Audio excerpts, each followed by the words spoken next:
Batu, Barada, Nikto. You must remember those words. Gordon's alive. You know what the Turing test is?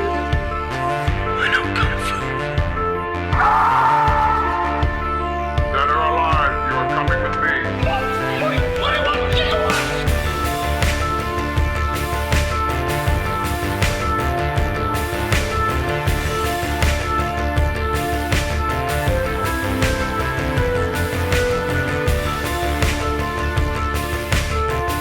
God, it's full of stars.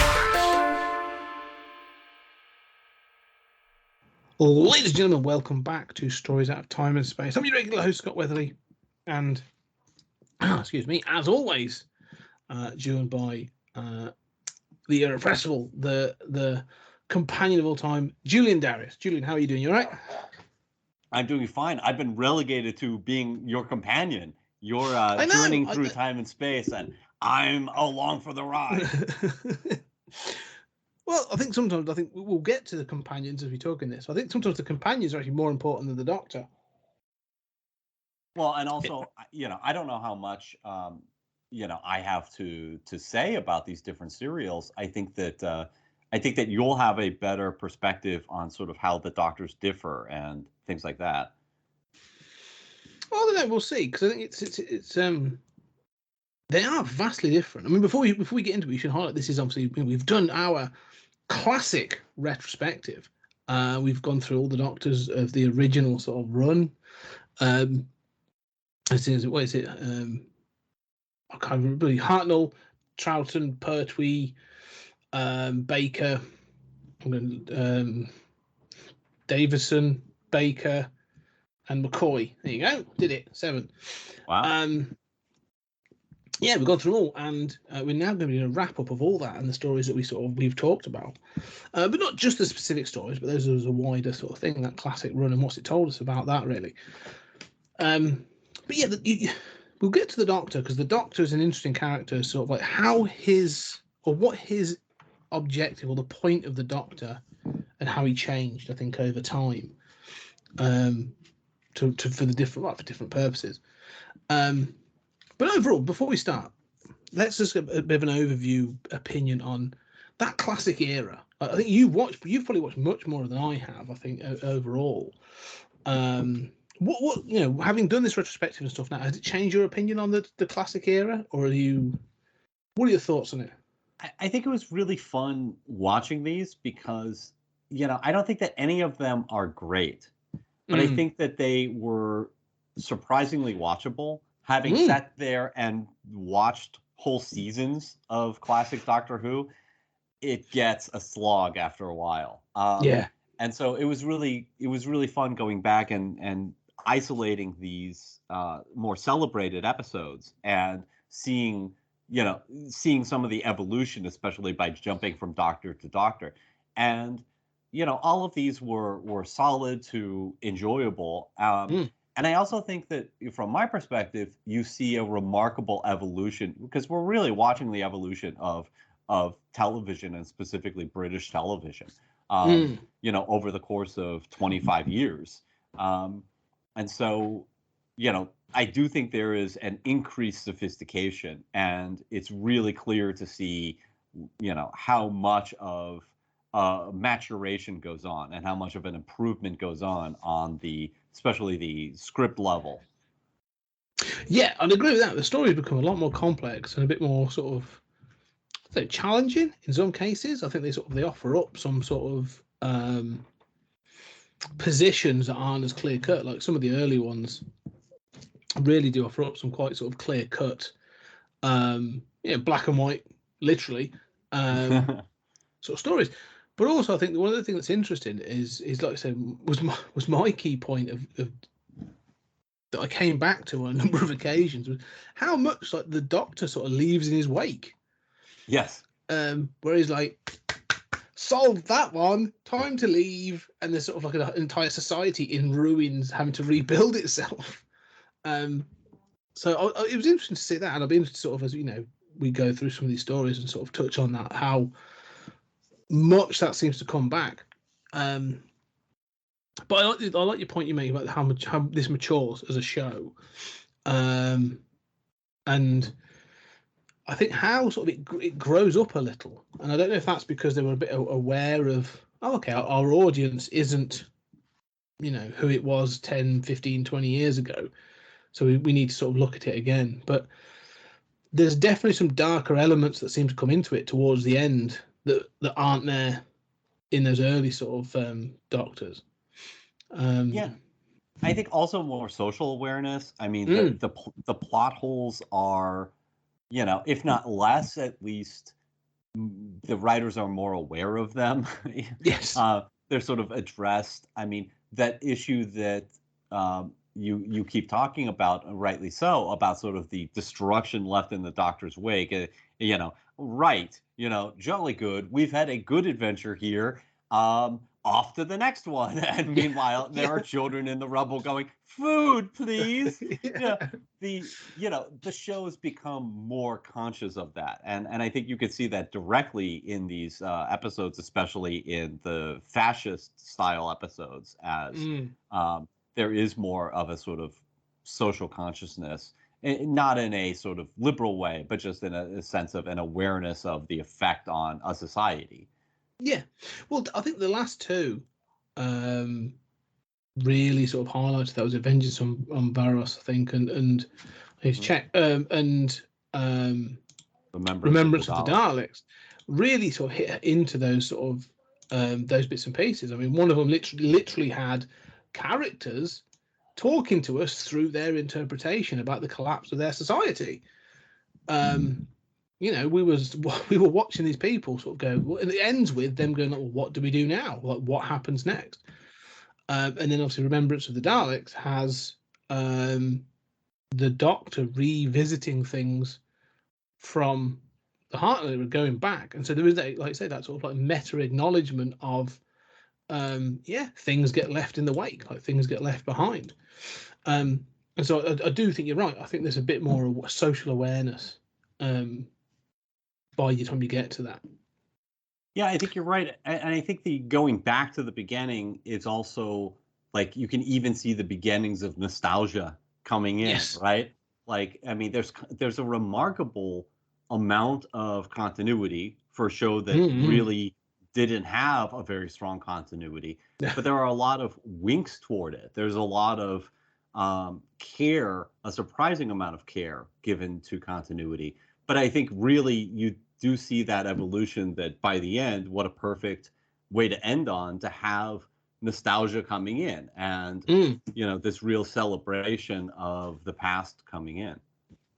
Yeah, I agree with that. I mean, one of the things that's most interesting, you talk about the nostalgia, and it's right, because it just almost goes up full circle with Remembrance, is also, though, that the way it sort of wants to look forward, because although you have got that sort of sense of going back to the 60s, its origins and that sort of thing, it's then countered by Ace, who, is meant to be like a rebellious sort of like, I don't know, 16-year-old or whatever, and she's acting as this sort of like, punk kid from the 80s who's sort of meant to act as this counter to this nostalgia. Like, she doesn't experience this nostalgia. She's going like, what is this nonsense? What do you mean, like no colours, or like, what's this weirdness from the 60s?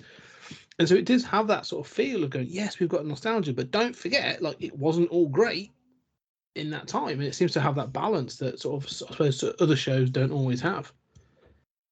Yeah, and that gets into, one of the things that we've talked about off air, and, that especially fascinates you as far as, how when we look at nostalgia, there's this sort of like legacy character, right? There's got to be those new eyes that come in and question all of this, and represent that next generation. And I think in a sense, Ace is that audience identification character for the new viewers. Yeah, and that's this again comes to this idea of what the companion is that identification character. Like, that was always the case, even back into sort of like, if you do go back to sort of the Hartnell and even the Cushing years, Peter Cushing, the films. The entry point is we have those characters like the Doctor's granddaughter is there. She's a part of the Matrix, like, but you then introduced through sort of like these other characters that are taken on the journeys.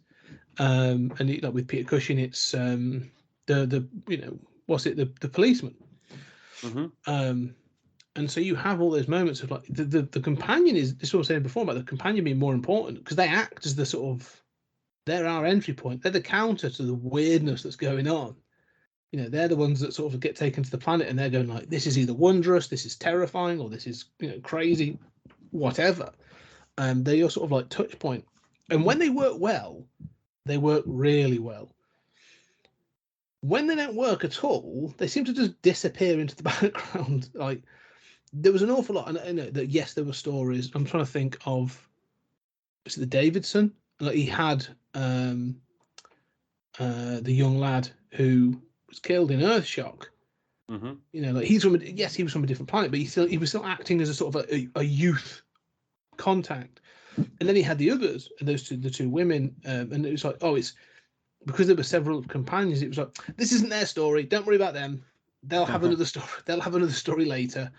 And so they sort of fall into the background. And so you sort of seem to get this thing of,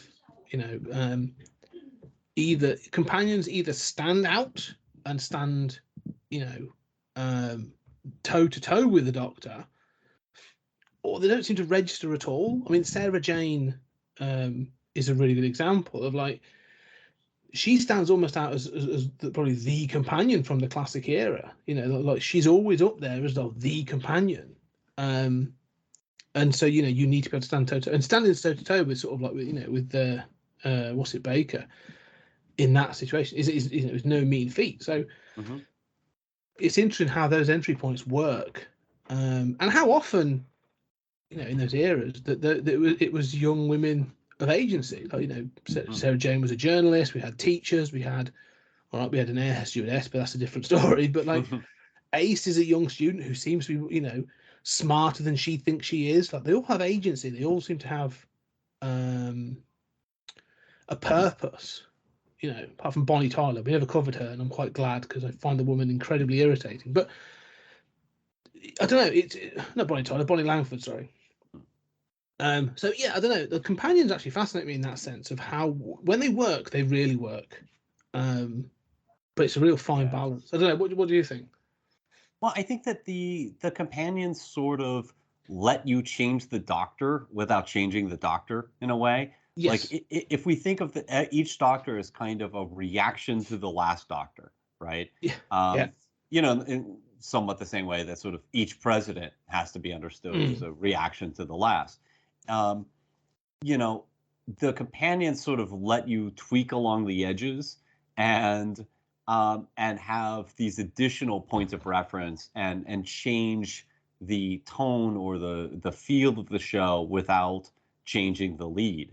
And I think, getting at your point about the episodes that really work are able to, I think, usually they're able to use the companion as a sort of point of view character, not only for the audience, but also for the culture, or, what it is that you're dealing with. Sometimes they're the ones who are scared, and the Doctor isn't.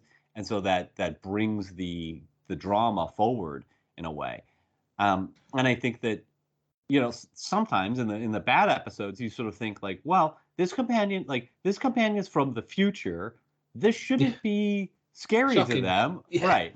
And it seems as if the writers sometimes forget the companions' backgrounds.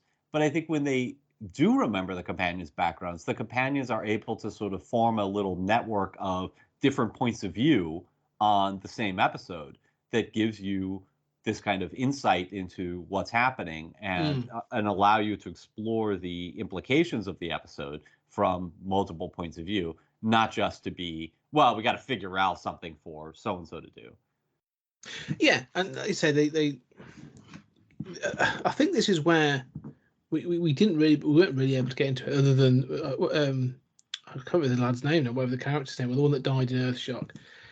The rest of the companions have very much been earthbound. They've been contemporary as well to the show, and that's clearly intentional. And as you say, sort of when it leans away from that, it becomes a bit more difficult, because they also sort of take away that sort of entry point.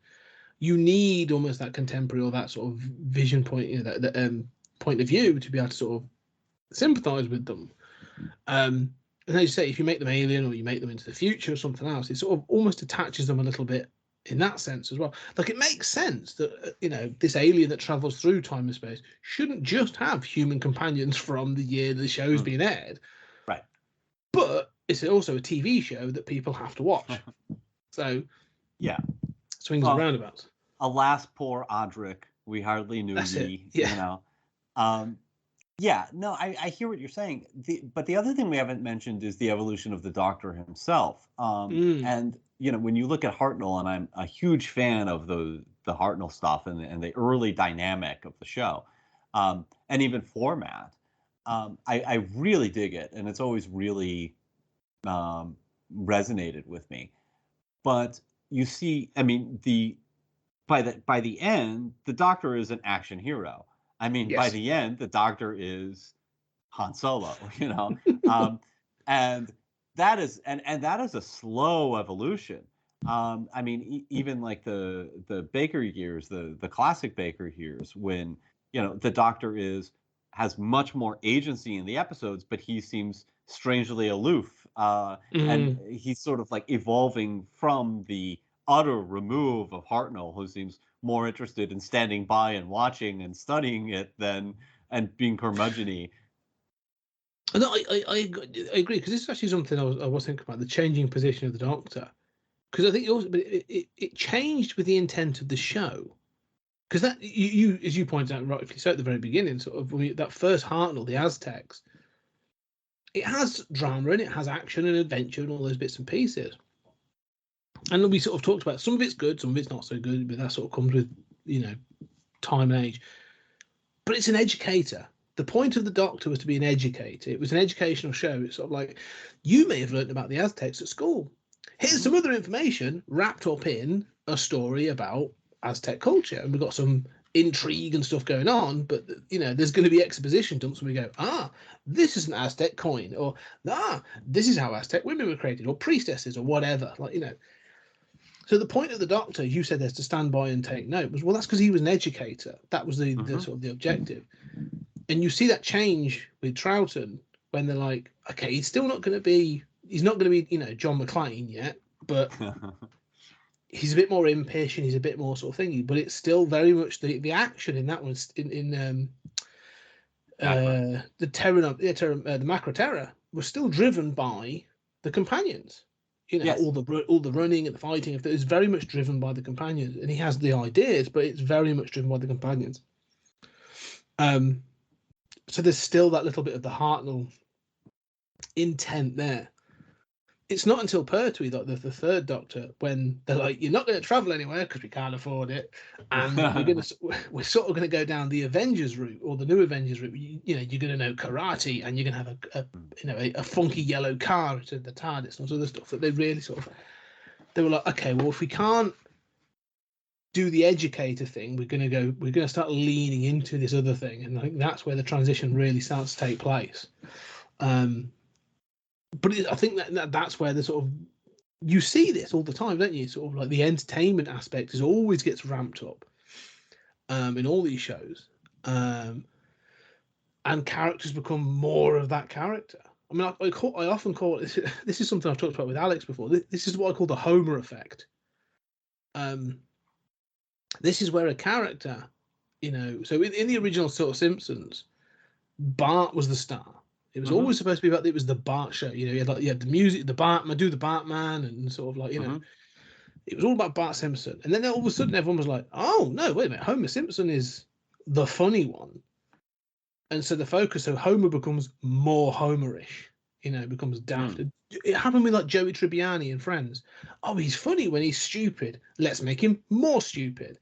Right.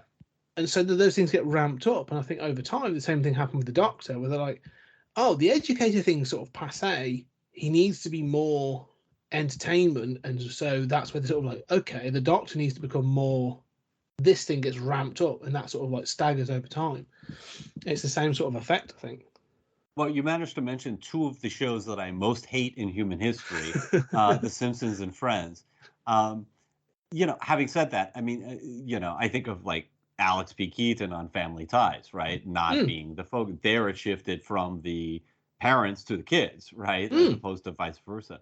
But shows have to find their focus and then let those characters evolve, or let them be sort of more successful versions of themselves. Usually they don't get 3 decades to keep evolving in, and that's really remarkable to see.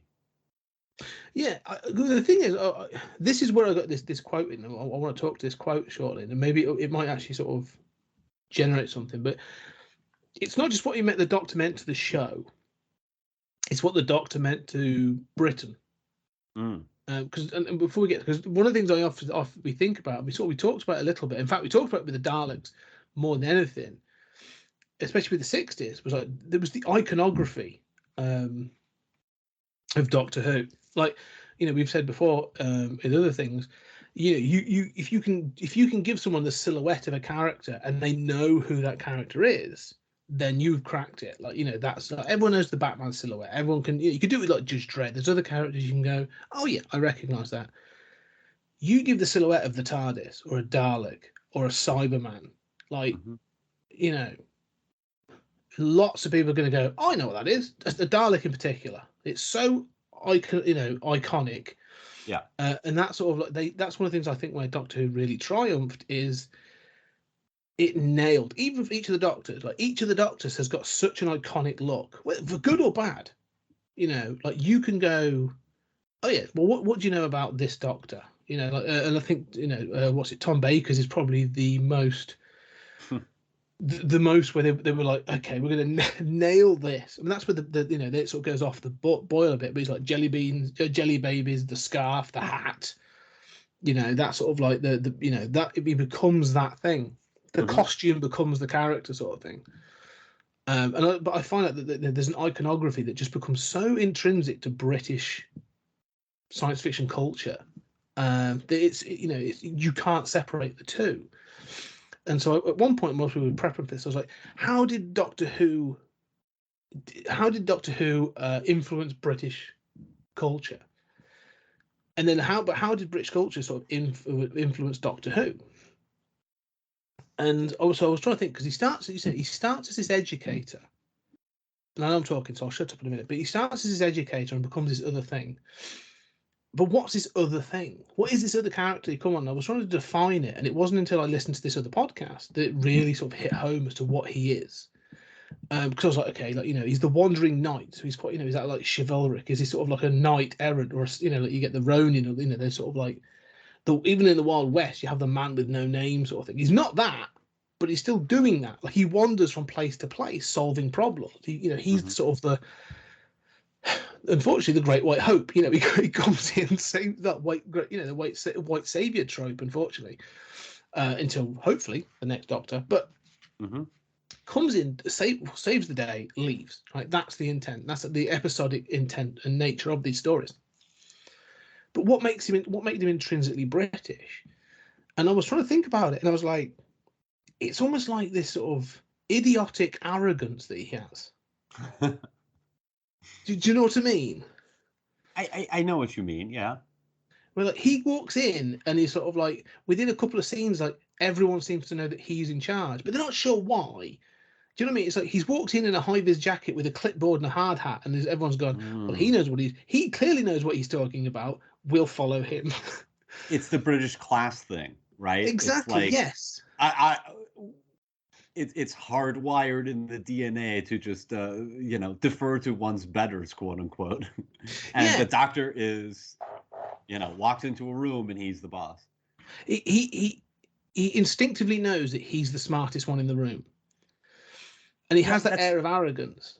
See, that's really weird because I'd love to go back and talk about the Hartnell formula and stuff, but as far as like how that evolution gets to that position, you're talking about arrogance, you're talking about sort of being allowed and taking charge. Those sound like quintessential American tropes, right? Love, you're talking about like the Western, right? The man with no name, Indiana Jones. I mean, it's not that.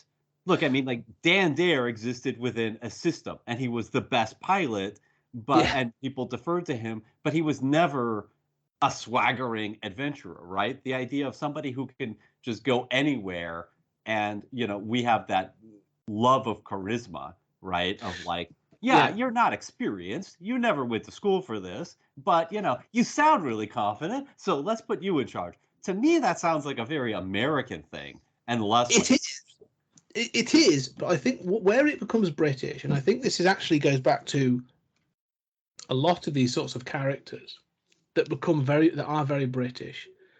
And I think again, I'm going to mention the name Quatermass, like it's the same thing. But I'd also think of even earlier characters that are very British, Miss Marple, Hercule Poirot, those sort of Agatha Christie detectives, and there's other detectives with a similar thing. One of the things that I think sort of mirrors that thing, because Poirot is a really good example of the same thing. Poirot is an early iteration of the Doctor in a similar way. Like, his reputation and his arrogance and sort of like, fastidiousness of things is what drives, he takes over the investigation. Like, even Sherlock Holmes has this same thing, the arrogance, the sort of aloofness that you talked about with the Tom Baker, that aloofness. One of the things that balances all of that out is whimsy. Mm-hmm. To stop the thing that stops it being American and being sort of, and this I'll compare it to American type characters that do these same things. Let's say the John Waynes or other characters of the era that did these TV shows that would do a similar thing of going from place to place to save the day. Is whimsy. These are not intense sort of stories. They can be quite intense stories, but there's always this sort of sense of like slight silliness with the Doctor. Even they've sort of perfected it a little bit more in the sort of the new Who. Even the Doctor, they refer to him as sort of in the Matt Smith era as the silly man in the box. Raggedy man in the box. Like there's an element of silliness with it, but you also know that part of that is a sort of as a facade. That silliness is almost like a bit of a facade for something that sits behind all of that, and I think that's a part of this as well. Because he's almost like he's an anti-establishment, isn't he? The Doctor. And this is something else I wanted to speak to the different eras. This era, you said about Dan Dare exists within the system. Well, during Classic Who, so does the Doctor.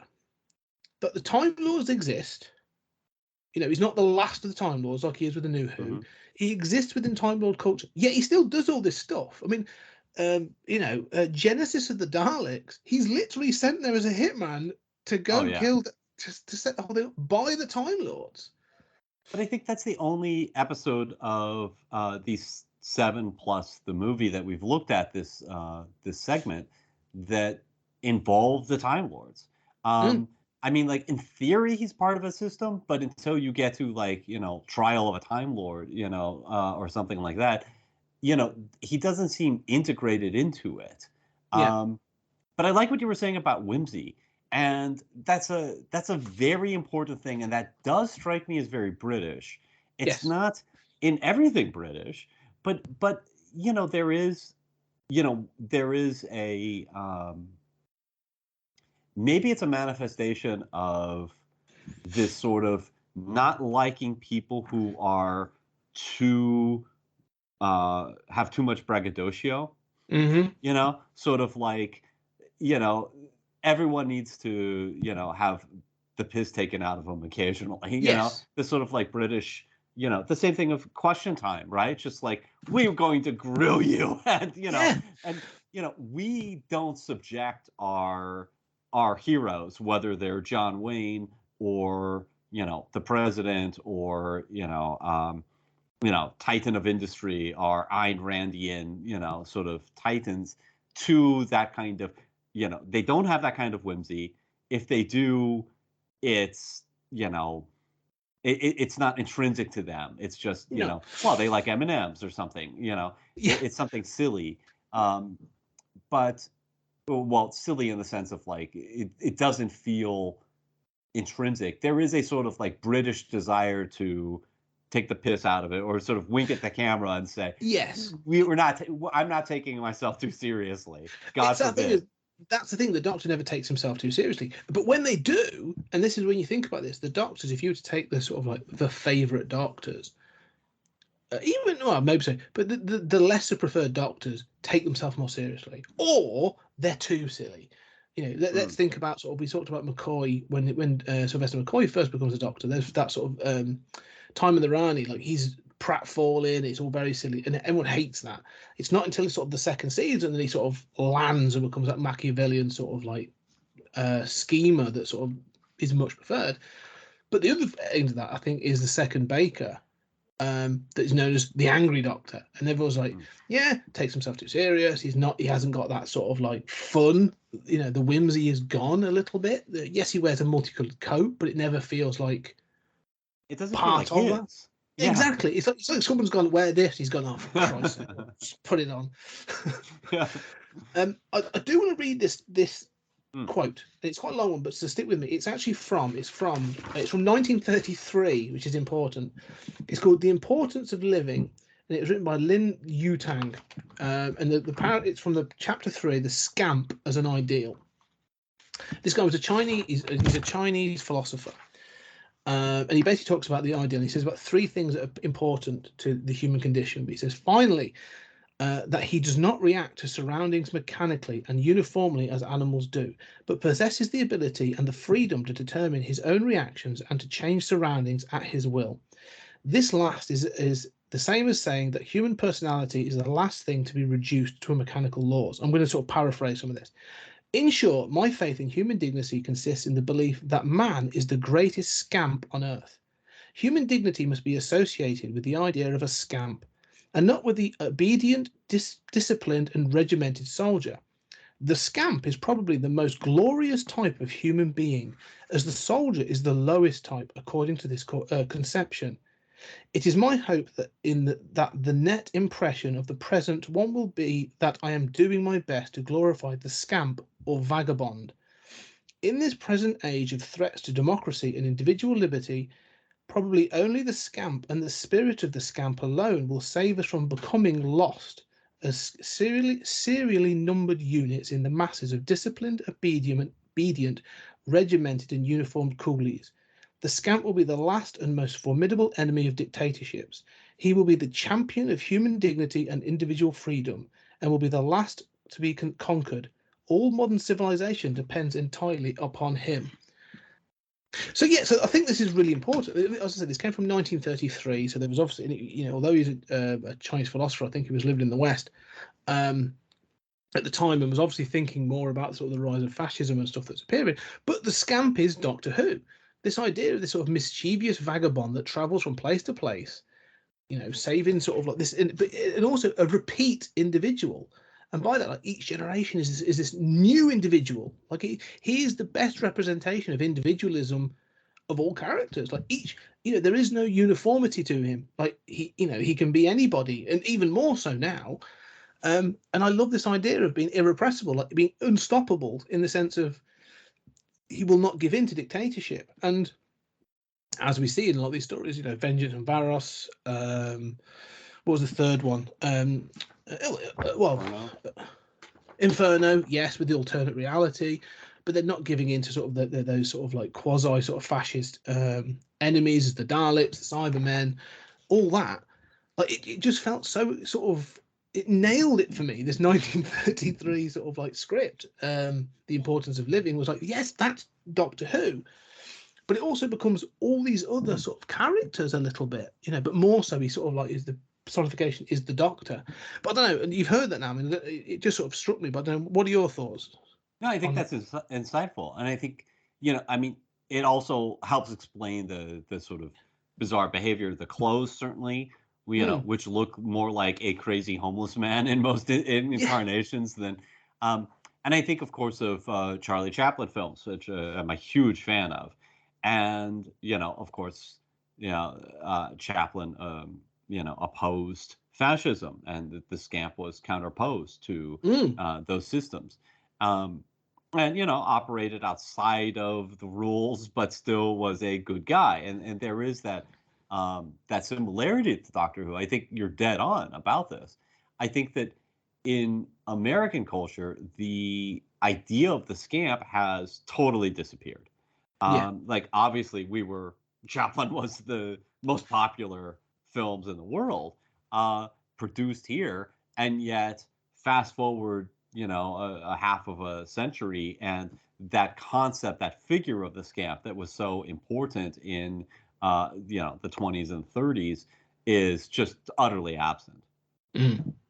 Yeah, because I think the scamp that is it hits into that sense of whimsy. I think that we were talking about, and I think with America, and this comes back to that thing of, and excuse me, and all our American listeners, but there is a sense with America of like the Brits, we know to laugh at ourselves. We're a small, well, most of us do. Let's be clear, most of us do. But when you look at things like a lot of our comedy, the absurdity of like Monty Python or Mr. Bean or one of those characters, we go, oh yeah, we know those characters and how ridiculous they are as a representation of British culture, but we laugh and we understand them. Like even when we look at like Basil Fawlty, thinking of sort of those things, we have those angry characters that we go, that's us laughing at ourselves. We know those people exist and we can laugh at it. With America, there's less of that laughing at oneself.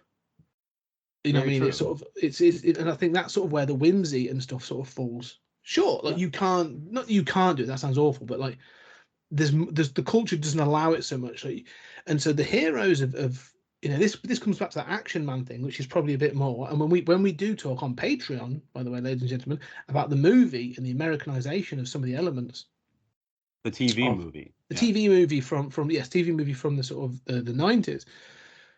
You get that Americanization and that exists, and there's this more warrior sense. That's the thing.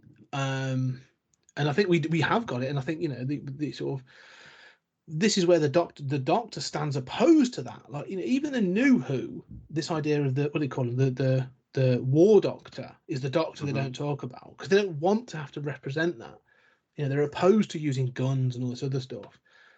But with America, I think there's a much more of a sort of a sense of to be a warrior, sort of like these characters that, even going back to the 80s, the A-Team, Knight Rider, these silly shows, which I love, but are very much more centered on that true heroic, episodic, they turn up. Knight Rider's a good example. Like he turns up with a sci-fi car, saves the day in some way, but it's all, you never laugh at Michael Knight, only sort of Kit can do that, but it's never that same sort of sense of sort of silliness or whatever. Yeah, I mean, we take ourselves deadly seriously over here, and I mean, we produce good comics, but there is this. No, I mean, the American mindset is a deadly serious mindset that has very little room to laugh at yourself, and people do, and they talk about it, but I agree with you, and I think it's interesting that we used to be able to, but something changed culturally, and I think that without digressing too much, that we put an intense amount of pressure on ourselves. I mean, this sounds like a sort of like humble brag, but nobody hates themselves intrinsically to the extent that Americans do. I mean, every American is just like, well, I mean, I'm a failure because I'm not Elon Musk, or whatever. The level of expectation, and some of that is the American dream and the myth of meritocracy and all of that. But it becomes very hard to laugh at ourselves, and even in older stuff, whether it was Star Trek or Indiana Jones, those comedic moments, even in our screenwriting, have largely disappeared. And that was long after an image of a scamp could represent somebody quintessentially American. No, we see the world through the eyes of a warrior. Yeah. We're the Klingons of the civilized world. Star Trek's a good example because there were two things I wanted to mention. Because Star Trek actually is a very good example and comparison piece. Starts in the 60s, around the same time, and has had a very lengthy and has gone through iterations. Mm-hmm. Let's take Kirk, for example, and compare him to Picard. Like Kirk was that like you say, was that braggadocio sort of like all swagger and stuff like that.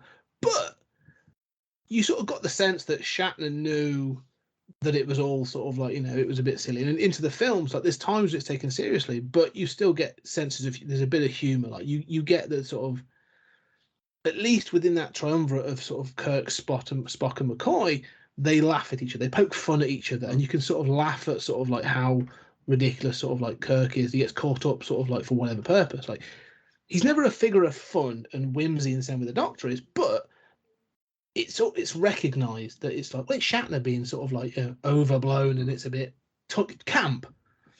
Okay, there's an element of camp. And even in those episodes, the original series could have comedy episodes, Yes. right? Like Trouble with Tribbles is a comedy episode. Yes. It's very rare that gets done later. Well, again, look, Jean-Luc Picard and the Next Generation becomes a lot more serious. Like there's a couple of episodes where they do dip their toe into comedy or sort of like situational comedy, but it's very, very rare. And the more you watch, the less it becomes the thing. So Star Trek becomes much, much more serious until you get to the present day when you've basically got sort of like intense action shows. Like I haven't seen Strange New Worlds yet. I'm waiting to see that at the end of June when it comes over here. But like, I like what they're doing with a lot of the new stuff, Discovery and that. But the humor's sort of few and far between. Like they're leaning probably. Discovery's probably got more of it than other shows have previously. But I mean, there is a episode of Strange New Worlds, a Muck Spock that is as close as they've come to a comedy episode, and I will say that don't forget like Lower Decks. Yes, exactly. They're leaning into it more. Yeah. Like Star Trek's able to do it. Lower Decks is brilliant. I really enjoy that, but it shows that there's ability to do that. However, the other point I wanted to make, because I think Star Trek is a good comparison piece. Mm-hmm. A lot of those others sort of like say go very serious, but when did it change? And this is something I am quite curious. It's how we as a country came out of World War II. And I think so basically, I think what happened, what you see is before World War II, you see countries, both mine and yours, in a state of that interwar period is one of worry, but sort of celebration. You mean post-war? No. Interwar. You mean between World War I and II? Yes, sort of the 20s and the early 30s. That sort of like mini decade, sort of like that 15 years, like 1918 to about 33. When all of a sudden, by that, sort of up to the crash, really, you get this sort of like succession of things. But the 20s were like the roaring 20s. Like, it was all this sort of craziness. And even over here, like, if you ever watch sort of like P.G. Woodhouse's sort of like Jeeves and Wooster, like there's this sense of like societal breakdown between the classes. Like we've all been in the trenches, so it's starting to fall apart a little bit. But there's a joy in it. We survived the greatest war ever. This is never going to happen again. This is our chance to grow and so. So there was it was growing, and vaudeville and those sort of like Charlie Chaplin and all these things, sort of like you say, murder mystery fiction, all these sort of these creative arts grew. They exploded in the 20s, and so people were enjoying it. And what happens? We then go into sort of, we beat fascism. We go in this sort of like vaudeville in particular, again, continues sort of into the 30s. In France, for example, the Grand Guignol is fantastic in the 20s. Like it's a massive explosion of it again. They thought that was dead. They really didn't think that was going to come back in France after the First World War. And it did, and did really well. But we go into the Second World War, and I think what happens is a lot of Europe has been in wars for centuries. And we've gone, here's another one. We've done it again. It's a cock up, and it all happens. And we come out and sort of carry on. The comedy carries on. We have sort of like, we continue across Europe in many cases with things like the Grand Guignol went carried on into the 60s. But over here, we carry on with, what's his bleeding name? Turned Out Nice Again. Yeah, you have all that sort of comedy sort of elements we were able to laugh at because we were like, that's what we do. We laugh at the situation and we move on. And we carried on through this comedy.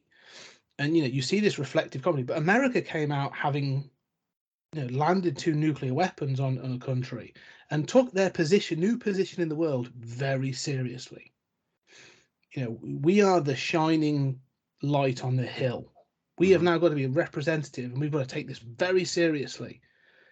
And so the sort of late 40s into the 50s, as we've sort of seen with, when we did that 50s era, becomes very serious and sort of even very reflective in their science fiction and stuff. Like War of the Worlds is great, and or sort of the world at war, whatever the bloody thing was.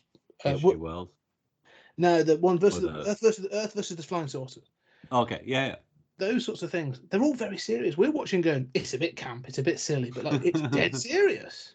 Oh no, we take it very seriously, right? Yeah. I mean, And I even think think about Star Wars. Like Star Wars is the we reviewed the first film, silliest stuff imaginable, right? And yet it is done within an inch of its life. I mean, just deadly serious. Yeah. And I think that typifies our approach to this stuff. And you have examples otherwise, like Buffy or something, Yes. But those are more stand out as exceptions. I think you're right, and I think that the other thing is, after World War One, first of all, we have an ocean between us, but then after World War One, we went right into the first Red Scare. Yeah. And just this sort of very, I don't want to say fascist, but this sort of like very conservative, purifying campaign against anarchists, Italians, communists, just this fear of infiltration. And the same thing happened within not that many years after World War II. I mean, we never World War II never stopped, right? I mean, as soon as World War II was over, and there was resistance to this, but as soon as World War II was over, America said, yeah, but what about those Russians over there? Mm-hmm. And we're already at war, essentially, dividing up the world and influencing, giving money to and weapons to anti-communist rebellions because there wasn't an appetite to get back into a world war. And it's weird to think about, but I mean, your country was a lot closer to Hitler and to the action, right?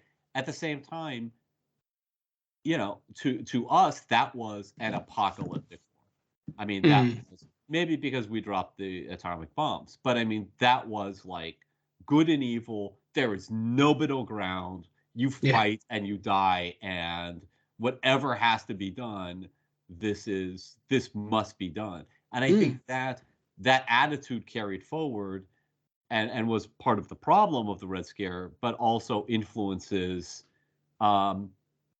the culture that no, there are very real stakes. Yeah. And I think that I respond to that, especially in science fiction, where there was an episode, I think the best episode of Strange New World so far, features the Gorn.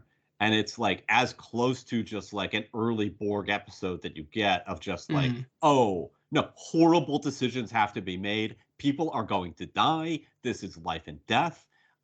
This is not fucking fun, and life calls on you. And we train ourselves, especially men in America, we train ourselves for these events, whether, I mean, I trained myself to, my brother and I trained ourselves to, we put each other in the trunk of the car, just thinking, because we got to be trained for when that happens, because we've seen these movies and when we have to be ready. So stupid, right? But, and I do think that, so, I mean, I did want to come back to the sort of like comparison between Star Trek and Doctor Who, but I also want to let you chime in here. No, I'm loving it. I think you're right. I think Star Trek is a good example. But talking about this cultural thing, I think a good example. You talk about the warrior as well, and one of the other characters I think I'd want to throw in here would be James Bond, to typify this idea that, like, when you read the Fleming books, I mean, books are different, but you read the Fleming books, and Bond is very sort of like, it's closer to the Daniel Craig, which is why I think Daniel Craig did so well. And he was fine for zero, but you go back to those early Bonds. Even Sean Connery, but especially Roger Moore. Like, we were like, let's take this deadly character who's actually got a license to kill, and we're going to make him fun. We're going to give him gadgets and make him suave and sexy. Like, I mean, you watch the first one, was it like Dr. No and From Russia with Love. They are a lot more serious, but then you get like Goldeneye, and all of a sudden it's like, oh no, Goldfinger. so Goldfinger, yeah. Yeah, You get like Goldfinger. That's crazy because Goldfinger is a fun, campy romp, and it Yeah. directly follows like from Russia with Love, which is like the most serious Daniel Craig hardcore like spy story. Yeah, but that's when they're like, oh, this is this is what this character is, and all of a sudden, Goldfinger typifies the template. You know, the pre-credit sequence, that sort of like the camp and that sort of, it elevates Roger Moore, because we're like, we can't take these characters too serious. We don't like to take them serious because we think they're silly. Like, we acknowledge how sort of like silly sort of Bond is. And even like with Daniel Craig, like, you know, yes, we've had this hard bitten kind of thing and stuff. But if you look at any of the criticisms, you know, I suggest people do this. People do sort of, and it was true with Skyfall. Not Skyfall. So the first one, Casino Royale. And one of the things that people were saying was like, oh, this is a hard-bitten detective. You know, this is the hard-bitten, real sort of Fleming Bond.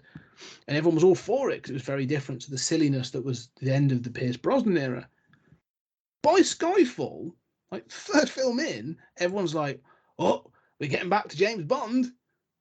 Like, everyone was welcoming this thing of sort of like, it's still Daniel Craig, but we're getting, you know, we get a Home Alone sequence at the end of the film. We get like, you know, it's a villain on an island, and we get sort of like, you know, all this sort of the extravagance back. We want that decadence and the sort of silliness. We can't be without it. And I think that's a really important point with all these British characters, is that's where we sort of go, we have to poke fun at them. We can't be too serious. We have to poke fun at them. And I think it's the same with Doctor Who. Doctor Who almost becomes impervious to parody. We'll talk about that on the Patreon as well, because it almost parodies itself with its whimsy. And I think that's what's interesting, probably more so with New Who, but definitely with, you know, you get it in some of the areas, you know, again with classic Who. Yeah, I mean, I want to make a comparison between, you know, early Star Trek and early Doctor Who. So, you know, I mean, I'm a huge fan of early Doctor Who, but the Doctor's not the main character. Nope. You know, the sci-fi is, I mean, he's not an educator, but the purpose of the show is to educate children. Yes. And give them the candy, which is, you know, the sci-fi stuff. And then we're going to give them, you know, the nutrition in the very next cereal. And, you know, you're going to see the Aztecs. You're going to see, you know, these different cultures, and Marco Polo, etc. And, you know, maybe learn something, but at least you'll have a sense of this. You know, Star Trek is an ensemble show. It's more of an ensemble show than Doctor Who. I mean, Doctor Who had, you know, 2 companions plus the daughter. I mean, it was a big cast, but the companions took center stage. The Doctor was a vehicle. He was an extension of the TARDIS, basically. And on Star Trek, the reason why they had to do a second pilot was because they wanted more punchy. But the captain was always the main character. And, you know, in fact, even on Next Generation, the reason why, you know, like Tasha Yar left was because she was always going to be relegated to, you know, little scenes here and there. It was always going to be the main 3. And that is again, it's the cowboy thing, the love of the person in charge being heroic and wonderful. And then you have the, like, you know, when Star Trek does a sort of historic show, it's like a piece of the action, which again is kind of comic, right? They could do that, but you know, it's like there's a Nazi planet, like it's still serious in a way. Yeah. But it never really. What we do is less. I think what we do is less historic. I think, you know, even when you compare British television to American television, it's only really been in recent years that like painful historical stuff was allowed in the mainstream in American, you know, I mean, this is a vast generalization, but in American television and American, I mean, you have Roots, you have a few other things, but but now you can have real historical dramas. We go for the message, right? Even in Star Trek, like the stuff that's really, there's nothing to say about the Aztecs. There's nothing to say about, but there are the sort of social message episodes, right?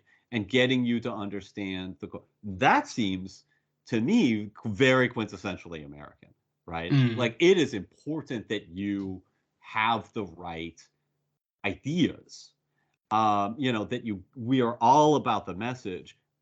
The details are not so important to us, right? Yeah. Like whether you're a Christian or a socialist or anything, or you just, the American dream, all of these American values, these are very abstract, anti-racism, all of these are very abstract concepts.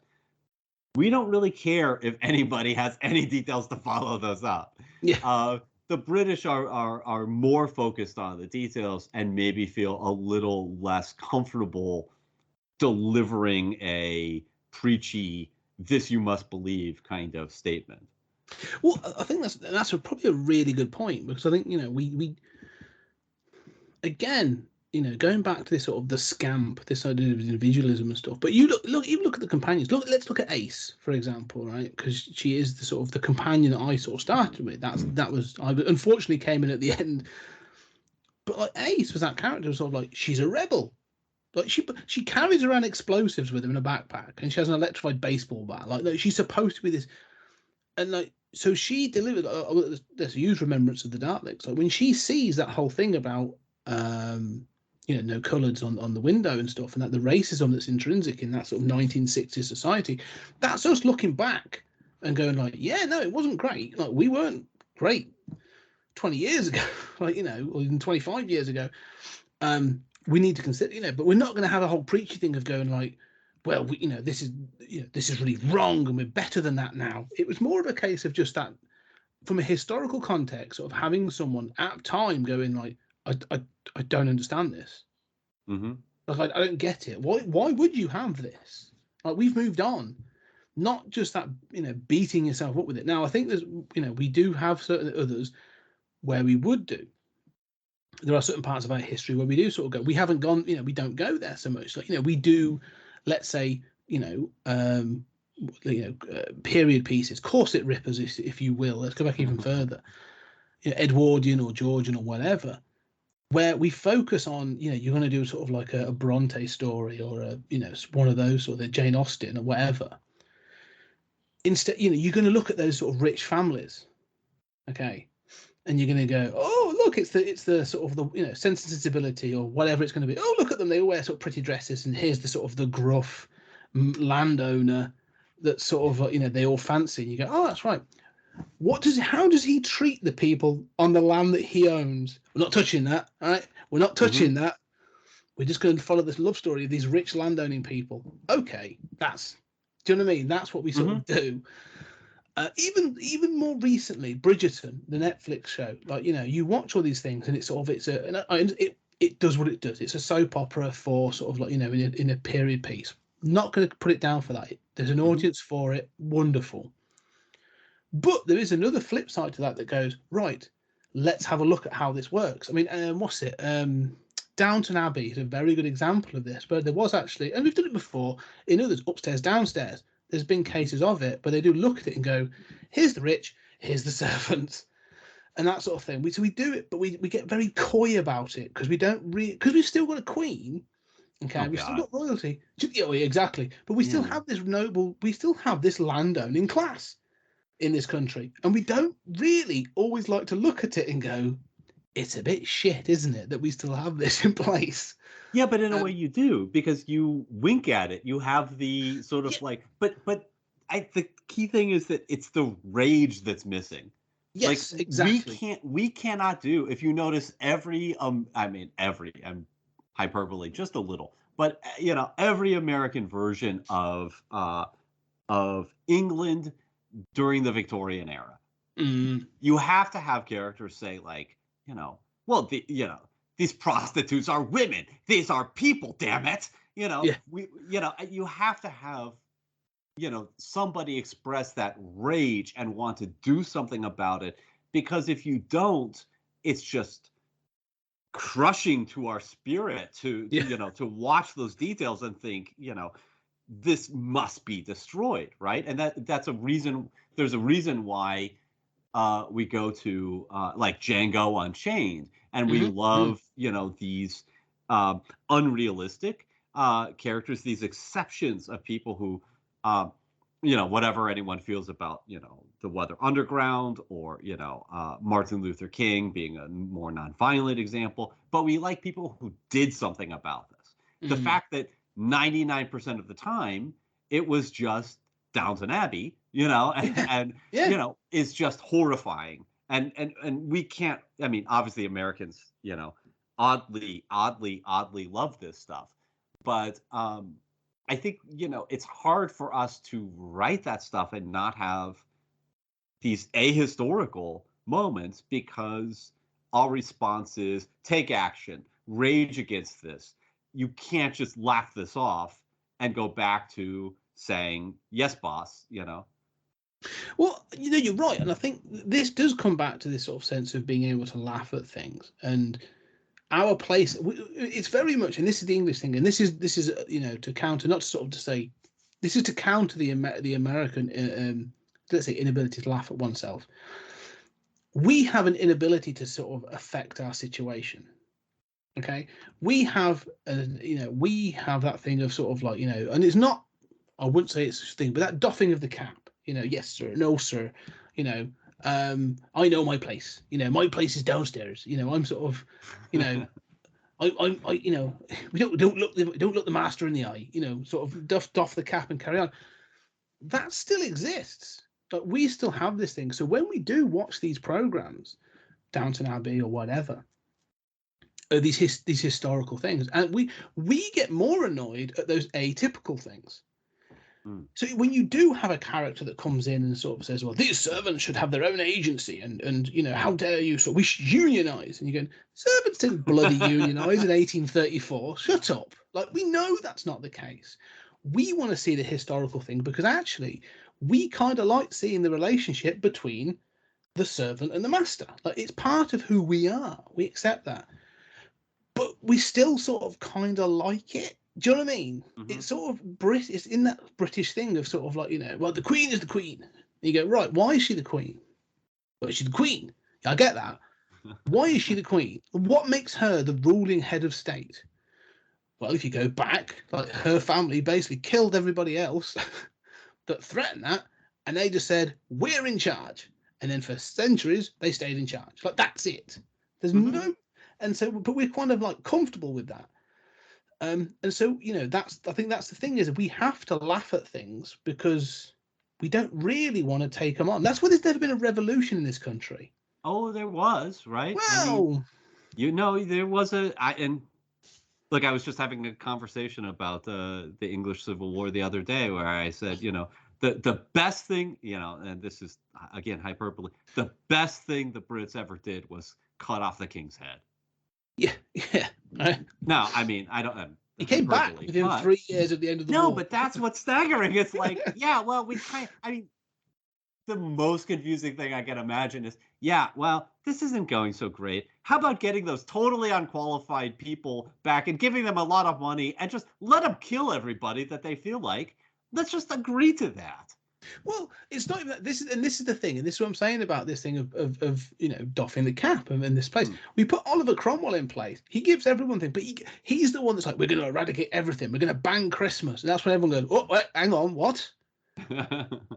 I didn't vote for that. And no, so Cromwell dies, but short. I think it's within 3 years of his death, so about 4 years of the war. Charles is back in charge. We've got to, and what does he do to prove his point? He has the bodies of Cromwell and his three lieutenants, his three most important people, dug up and then tried. He puts the bodies on trial and has them hung, drawn, and quartered, and their heads put on a spike on the castle wall. And the rest of the country just sort of goes, yeah, well, back to normal then. Give me the shovel, we're back to the farm, off we go. And that's it. So I know, and it's utterly mind-boggling, because the only sane response to that is, we've made a terrible mistake. Yeah. He's a tyrant, instantly became a tyrant. You know, the only reason why he's not is because of these little controls that have been put in, and the little limits on British monarchy that historically has had a weak monarch, which is one reason why you're still dealing with it. But, you know, at that point, how do you not say, we've made a terrible mistake, time to kill him again? It wasn't even British. We never did. This is the problem. Like, even when, like, you know, I'm trying to think, what was it, the Poor Laws, or the Corn Laws of the 1830s. There's an uprising. There's a potential uprising, and it leads to, I believe these associated, I might get this wrong, but there's like the thing called the Peterloo Massacre, where a bunch of people went to protest, and the cavalry turned up and just butchered everyone. And after that, everyone just went, it's too much hard work, that, isn't it? It's too risky. We'll carry on. And so the Irish have a different response to those massacres. But, yeah, exactly. But and I don't, when I say the British, I don't really mean the British. I mean the English. Let's be clear. We're just sort of kind of lackadaisical when it comes to this. The Irish, they are tooth and nail. Like, they are going to go for it. Like, you know, remember Bloody Sunday, right? Even during, I'm old enough that even in my early days, I remember seeing on the news sort of like, you know, during the troubles of the 80s and stuff, like nail bombs and people being killed and all stuff. I remember all that.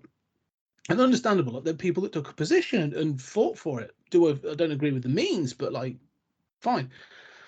And again, like, the Scottish are the same. They sort of got to a position where they're a bit like, well, we're not doing so bad now, but we're generally going to hate you. You know, it's within our DNA to hate you. You know, beyond the border, like, we're going to just dislike you. And so, but we as the English have just got this sense of, you know, this is our position, this is what it is. And so we sort of live vicariously through these characters like the Doctor, who comes and just sort of like challenges authority. And we're a bit like, oh, you cheeky scamp. You know what I mean? That idea of like, you've come along and you've disrupted things, you know, and move on, and we can live vicariously through that.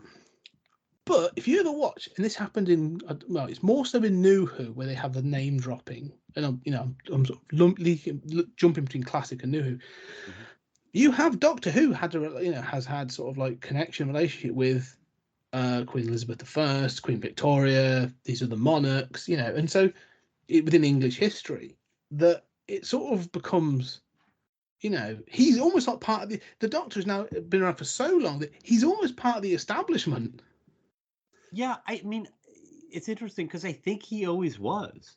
I mean, even when he was not a Time Lord and couldn't regenerate, you know, even in the Hartnell stuff, he is a obviously very powerful being who has this intensely powerful device, has no concern whatsoever with helping anybody, right? Wants like the best education for his daughter, and that's pretty much it. Like, I mean, there's no consciousness about society. It's like, you know, the hoi polloi are going to do this, you know. I mean, yeah, he does seem, you know, there is a weird sort of like upper class aspect to the Doctor. That's interesting. It gets undercut. That. Yeah. Yes. Go ahead. And that's a really, you say about the upper class and stuff, because Hartnell I agree with, and they try to undercut that straight away with Troughton. Yes. But you sort of get parts of it back, like with Pertwee, and it sort of seems to because again, Davidson in his cricket gear on us, you know, that's very sort of, that's not a working class game, is it? That's not soccer. That's not football. Cricket on a Sunday. How British? That's like, yeah, that's Downton Abbey to a T. That sort of, that class structure is very. And also, you say about the establishment, he's a part of UNIT for a great part of things. That's right. And even after that, he, you know, even after the is it Davison? Yeah, no, even after the Pertwee stuff, he's always connected to UNIT, and he has this. He might have this negative attitude, but look, Quatermass is an upper class character. Yeah. You know, he might not. It's not clear that he has any. Well, so is James Bond, right? Yeah. I mean, Sherlock Holmes, same. That's right. So, even when the Doctor is most sort of looking down on the military and looking down on, this sort of command structure and follow the orders, it's from a very sort of posh standpoint, right? Like, I don't have to follow these orders because I have an estate. I have the TARDIS. I have, I come from this line of nobility called the Time Lords, right? They're lords, literally, right? They're not the Time Commons. Yeah. That's very true. I mean, you're right. This comes back again. I'm listening. I'm listening actually to a book at the moment, and it's about the golden age of murder. It's about those mystery writers of the 20s and 30s, and I forget which one it was, but one of them early on said that basically sort of like the solving in murders is a rich man's game, because only a rich man has got, or a rich person has got the resources to be able to spend the time like solving a crime and not working. Right. So all your sort of, again, like, Hercule Poirot or I can't think of the character, but like all those writers, those, they have to put them in a position where, they don't have to work. They can solve these crimes. So Miss Marple is retired, or, whatever. But you get other ones that are lords and, all these others. And the same with like P.G. Wodehouse. You say about these characters, sort of Jeeves and Wooster. Like, in order for them to have sort of like hijinks and fun, well, they can't be working. They have to be having. And so, you're right. There are these characters that they have to come from a position of wealth or nobility to be able to do the adventures. Because if you ever look at our working class heroes, they always come from a downtrodden position. And again, talking about sort of, if you look at British television, and we talked about this as an evolution, the 70s, the 60s, like the Doctor Who is this position of as educator, as sort of like, you got the action adventure, but there's no gunplay. There's very few car chases. It's all about trying to use an intellectual or sort of there's some sort of sci-fi answer to solving the problem, but it's not like, kill the bastard. Boom, boom, zap, zap. Yeah, it's more something to do with it. But like, you watch the 70s in particular, you have like the Sweeney, the Professionals, the Avengers. Was very sort of, that was the 60s as well. Sort of Emma Peel and John Steed kicking ass as secret agents. Those other things when I'm making out of the thing. But John Peel and Emma Steed, John Peel is sort of like, eventually played by Ralph Fiennes. Probably the most, becomes M. Sort of in Bond. And very so upper class. Very upper class. But then when we get working class heroes, they're rough, they are right wing, they are sort of like the Sweeney, the Professionals. Even if you watch, when you look at the nostalgia version of this, if you ever see the original Life on Mars from the early 2000s with John Sim and Philip Glenister. Philip Glenister plays Christ, what's his name? The character is going to do me head in. But that character is very much that sort of 70s working class hero, all about smashing skulls and kicking ass and having a beer after, because that's what it's all about. That's what the working man does. That's how you sort of like, you're sort of like, you're part of the working class, protecting the lads down the road sort of thing. And there is that difference between these heroes. And I think you're right. I think Doctor Who fits into that sort of more upper class hero. And we have, I do think we struggle sometimes with this class differentiation. And we try to have heroes that break the barrier. I think I'm sorry, I'm just reeling things off as they come into my head, but like, one of the characters that was a big part of this was Richard Sharp, the Sharp series, not just the sort of the Bernard Cornwell books, but when Sean Bean played him in the early 90s, he's a rank and file soldier. He was a sergeant, and then gets, through an act of bravery by Wellesley, Duke of Wellington, elevates him to become an officer. And then his history is him fighting his way up to remain an officer, and eventually becomes a major. But it's always about, he has to do it. So the second book, is it second book? I think it is called Sharp's Eagle. And it's all about the fact that the only way he can remain an officer and be respected by the other officers is obtaining a French eagle. And he goes for this horrific thing. And the episode that does it is fantastic. But that whole show is about him not being recognised. And you get those upper class going sort of like, well, you don't know what it is to do real soldiering. You have to come from a thoroughbred background to do true soldiering. That sort of ridiculousness. But we like that. We back the underdog. We always back the underdog. Mm-hmm. In that situation. But we also seem to like our upper class heroes as well. So it's a complex sort of history.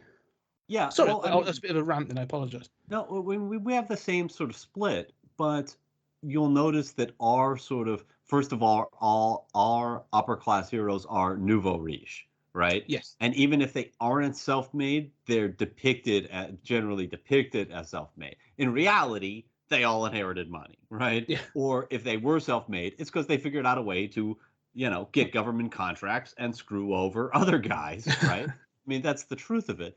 But I'm thinking about how this evolution in superheroes, how in the end of the third, I mean, even all the pulps, right? They're generally rich guys. Oh yes, definitely. It's not just Batman who has to be rich to have all these gizmos. It's also Hawkman's. Carter Hall is like a rich, elitist. I mean, all of those guys is like the Justice Society. They're sitting around the table, right? Well, all like, let's make decisions for the commoners. Even before that, you talk about the pulps. Doc Savage is a self-funded millionaire. Yeah. The Shadow, his alter egos he is a millionaire. Even the Spider, there's all these characters that from the pulps. Yeah, they were all, rich guys or self-funded. You could go back to the Scarlet Pimpernel, right? Yes, exactly. Yes, most definitely. I mean, that's where it all starts. The Scarlet Pimpernel. I recently read the Scarlet Pimpernel, and that alter ego of Percy. Well, of course, I suppose no, but is foppish and silly and feminine, and no one understands him as the Scarlet Pimpernel because he's so effeminate and so silly. But yeah, behind that is this sort of strategist who's using his personal wealth to take on weirdly the French Revolution to again sort of like helping. He helps the rich escape the aristocracy. Well, and this is why I think that Batman does not work today because. Nobody, I mean, if you're rich and you want to be a vigilante, you hire people, you deploy drones. The last thing you do is get your hands dirty jumping from buildings and shit, right? This is not a thing. And in the old days, you could imagine, right? You were rich, you took fencing lessons and you could, study the arts of deduction or whatever. But we depict these superheroes as brawlers now. They're not. That's much more a working class, character who's willing to, damn it, I'm gonna get these guys. Yeah. But I was thinking how even, the doctors, you were talking about the sort of whimsy. Whimsy is an upper class trait. It is. You cannot afford to be whimsical when you're sleeping in a fucking closet in Victorian London. It's a very good point. I mean, even Sherlock Holmes has whimsy. Like the stories are pretty serious, but there's a definite element of whimsy in the way that sort of like this crazed sort of like detective sort of goes about the way he does things. But the counter of that, and you're very right. And again, I talk about the whimsy of sort of like Miss Marple or Hercule Poirot or any of those, and they are whimsical. They call them, what do they call them? Sort of like the village hall murders, because they all exist in this quaint Middle England that never really existed.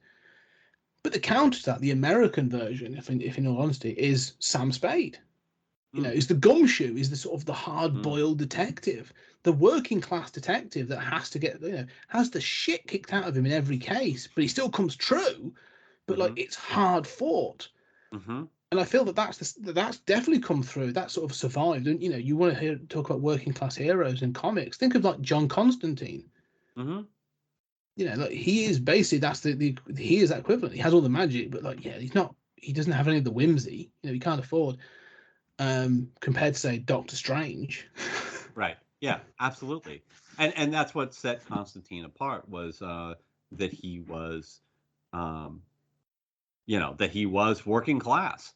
I mean, to be a magician, you don't study magic if you don't have an estate, man. What are you talking? No, nobody's in the East End going, right. Well, can I live in your flat? I'm going to study magic. I met this demon, and Yes. I have a great opportunity here. Yeah, and that's so true. I mean, one of the we talk about we're using sort of thing detectives in that sort of way.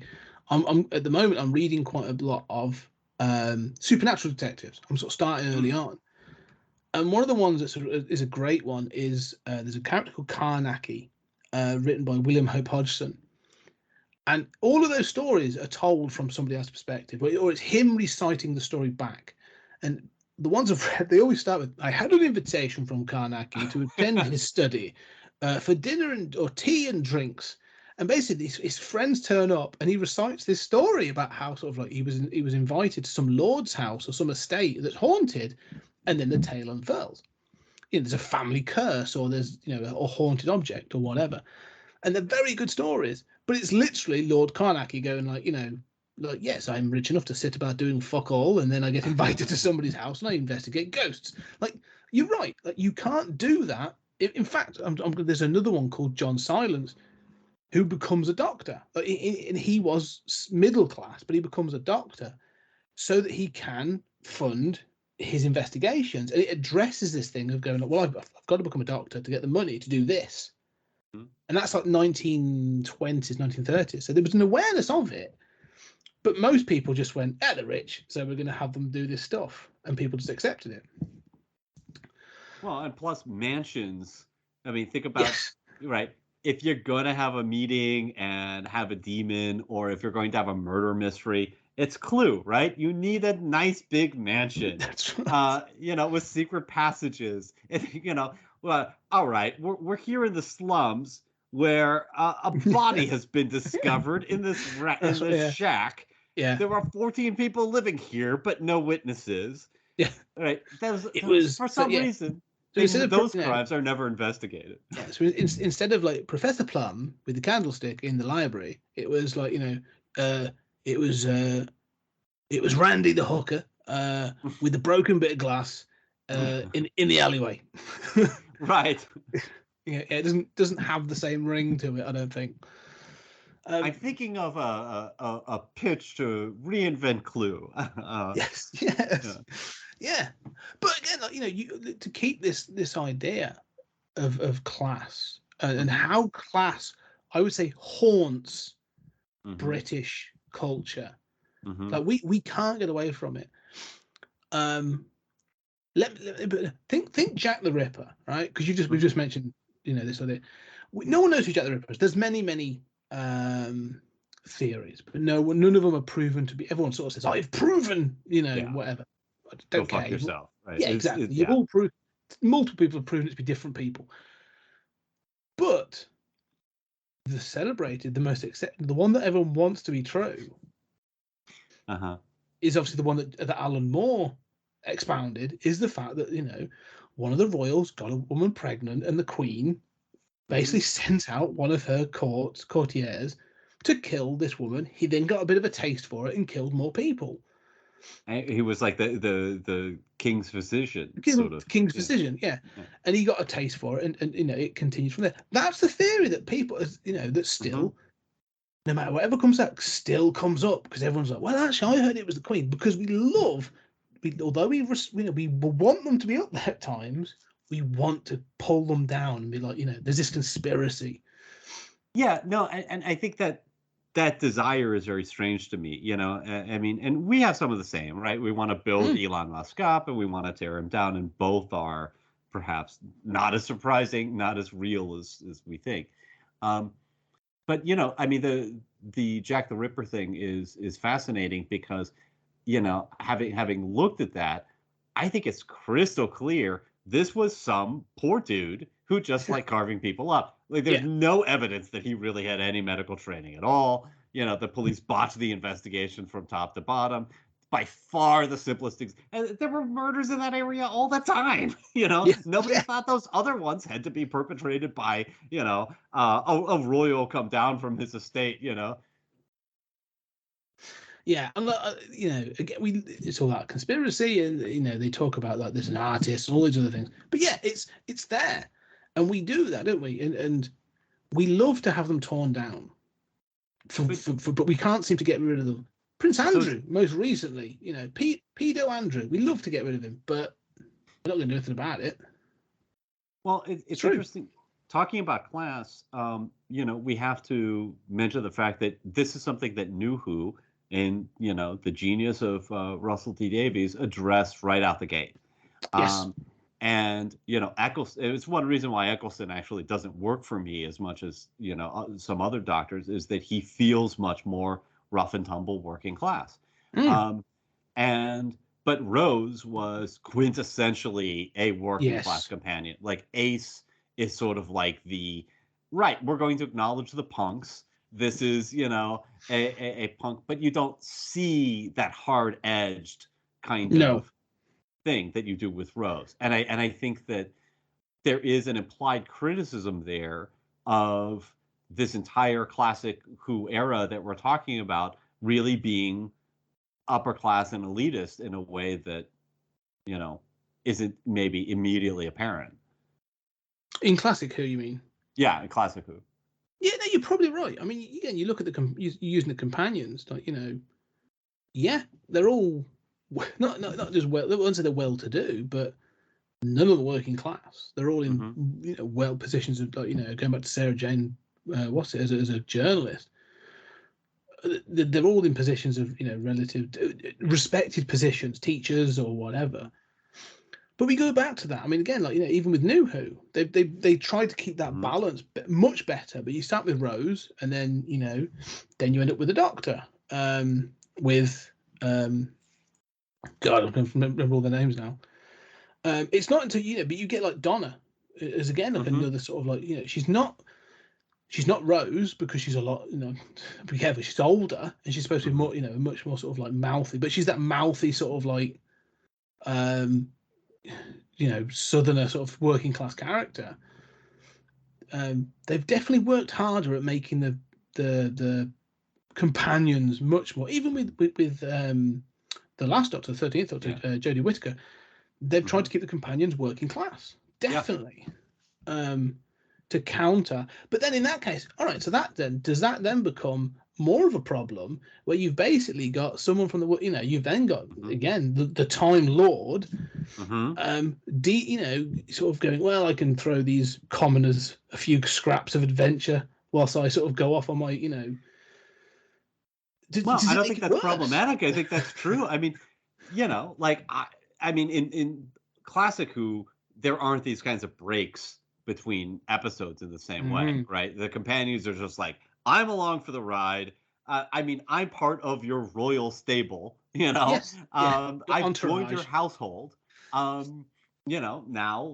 I'm sort of your servant. And that's maybe one reason why I like the Hartnell stuff, is that he's so aloof, he's so alien that he's not the central driving force in the same way.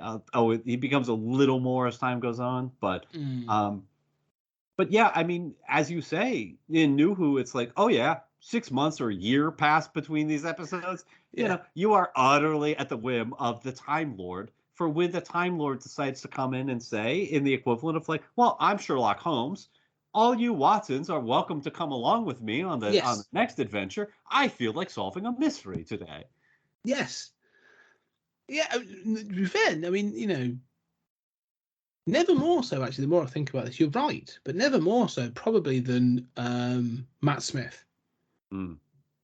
Because like David Tennant had a tenure with his companions, but he had the Rose, the whole Rose thing, which sort of probably covers the most of the thing, was more of an emotional arc. That felt like a connection. That felt like a thing. He does then have, oh my God, I can't believe I forgot the bleak. He had a couple of others that felt short-lived. And sort of they were fine, but Donna sort of forces herself upon them. One of my favorites. I love Martha. That's the one. It was almost. I was thinking, but it began with an M. She sort of parallels him. She's sort of equal to him in intelligence and stuff. And Donna sort of like almost forces herself upon the Doctor. So there's less of that sort of like handing out scraps. but they tried to reconnect. They tried to rebuild that connection with Matt Smith and Karen Gillan's character, but it never, to me, never felt the same. He always felt like, because he was supposed to be that sort of raggedy man, he always feels like that the mad rich uncle that turns up and is like, "I'm off to find the lost world. Anybody in?" Yeah. And then they get whisked off on this adventure again. And so it always felt like, you say, they were at the whim of whenever he was going to turn up. And that does feel a bit more like that sort of like the whimsy of the working class to be able to do these crazy things. But I think at least New Who sort of interrogates that. I mean, at least Yes. it mentions that, right? Mm. And I think the Davies stuff interrogates it more, on a deeper level. But those dynamics are certainly there, certainly there in later seasons.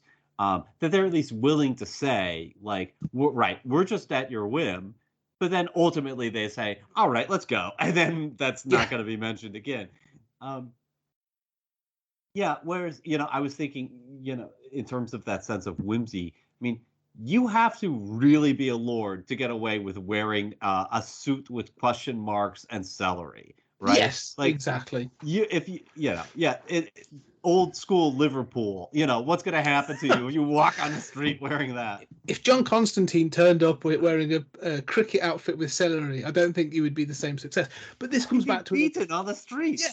Well, this comes back to this point, doesn't it? And I think I've heard it said by many people, but I remember Billy Connolly saying this thing when he met a bunch of upper class people that talked about what they did for a profession, and they were like, toboggan. So what do you mean? Toboggan. And they were tobogganists. That's what they did. And he was like, when you're rich and you do these things, you're eccentric. Mm-hmm. When you're poor and you do these things, you're crazy. Exactly. And yeah, that's you're going to be institutionalized in a day. Yeah, exactly. Like there's almost like there's a demarcation, isn't there, where wearing eccentric clothing moves from being eccentric to being, unacceptable. Mm-hmm. Again, I think that costuming, the crazier it gets, the more positioning it. But, I mean, if you look at Troughton, I mean, the guy is basically wearing a suit. Like, it's not too far removed. He's scruffy in a suit. It's not until you get to Pertwee where he's wearing bloody ruffs and things that you're like, yeah, we're moving into a territory where, like, someone needs to have a side word with him. So, like, but also he's on military bases all the time. Yes. I mean, it seems so incongruent. But at the same time, you think, oh, that's the Lord that comes help us. That's the Scarlet Pimpernel who comes to solve our cases for us.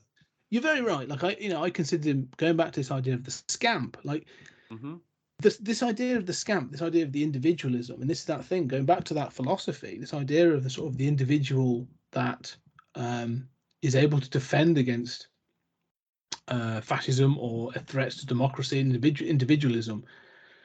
You can only do that if you can afford to do that. And I think this is where when people sort of look at places like, I'm going to use Nazi Germany as a prime example, or other places where they go, well, how could people let this happen?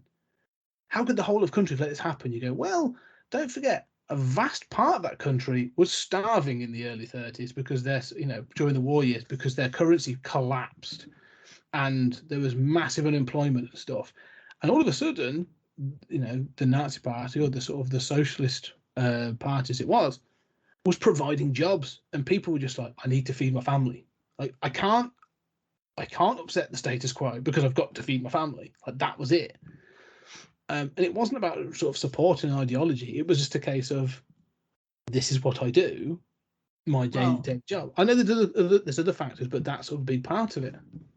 I mean, I think that's largely a myth, personally. I mean, my reading is, one of the things that, actually my reading has been very much changed. First of all, the Nazis never had a majority of the country.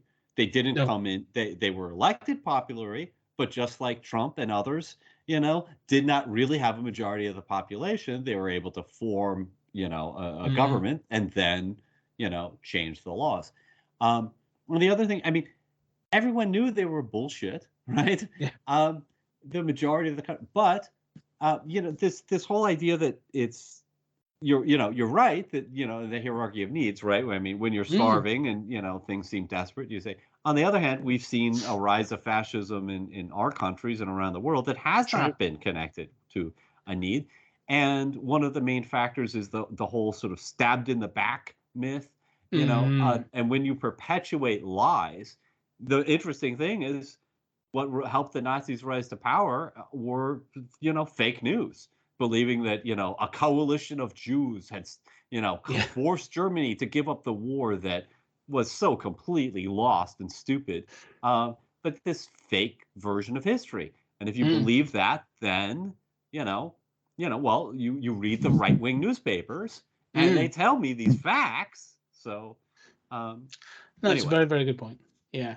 But I mean, getting back to this class point. I mean, so, and I do want to sort of like walk through the Doctor Who episodes. But so I mean, do we understand sort of all of Classic Who is kind of like contaminated in some way by sort of these class, an inability to really address real issues or the working class, and how do you understand this? Well, I think it's too far. I think they do address certain issues, or they try to in some cases. They later on, like that last sort of three probably start to look at.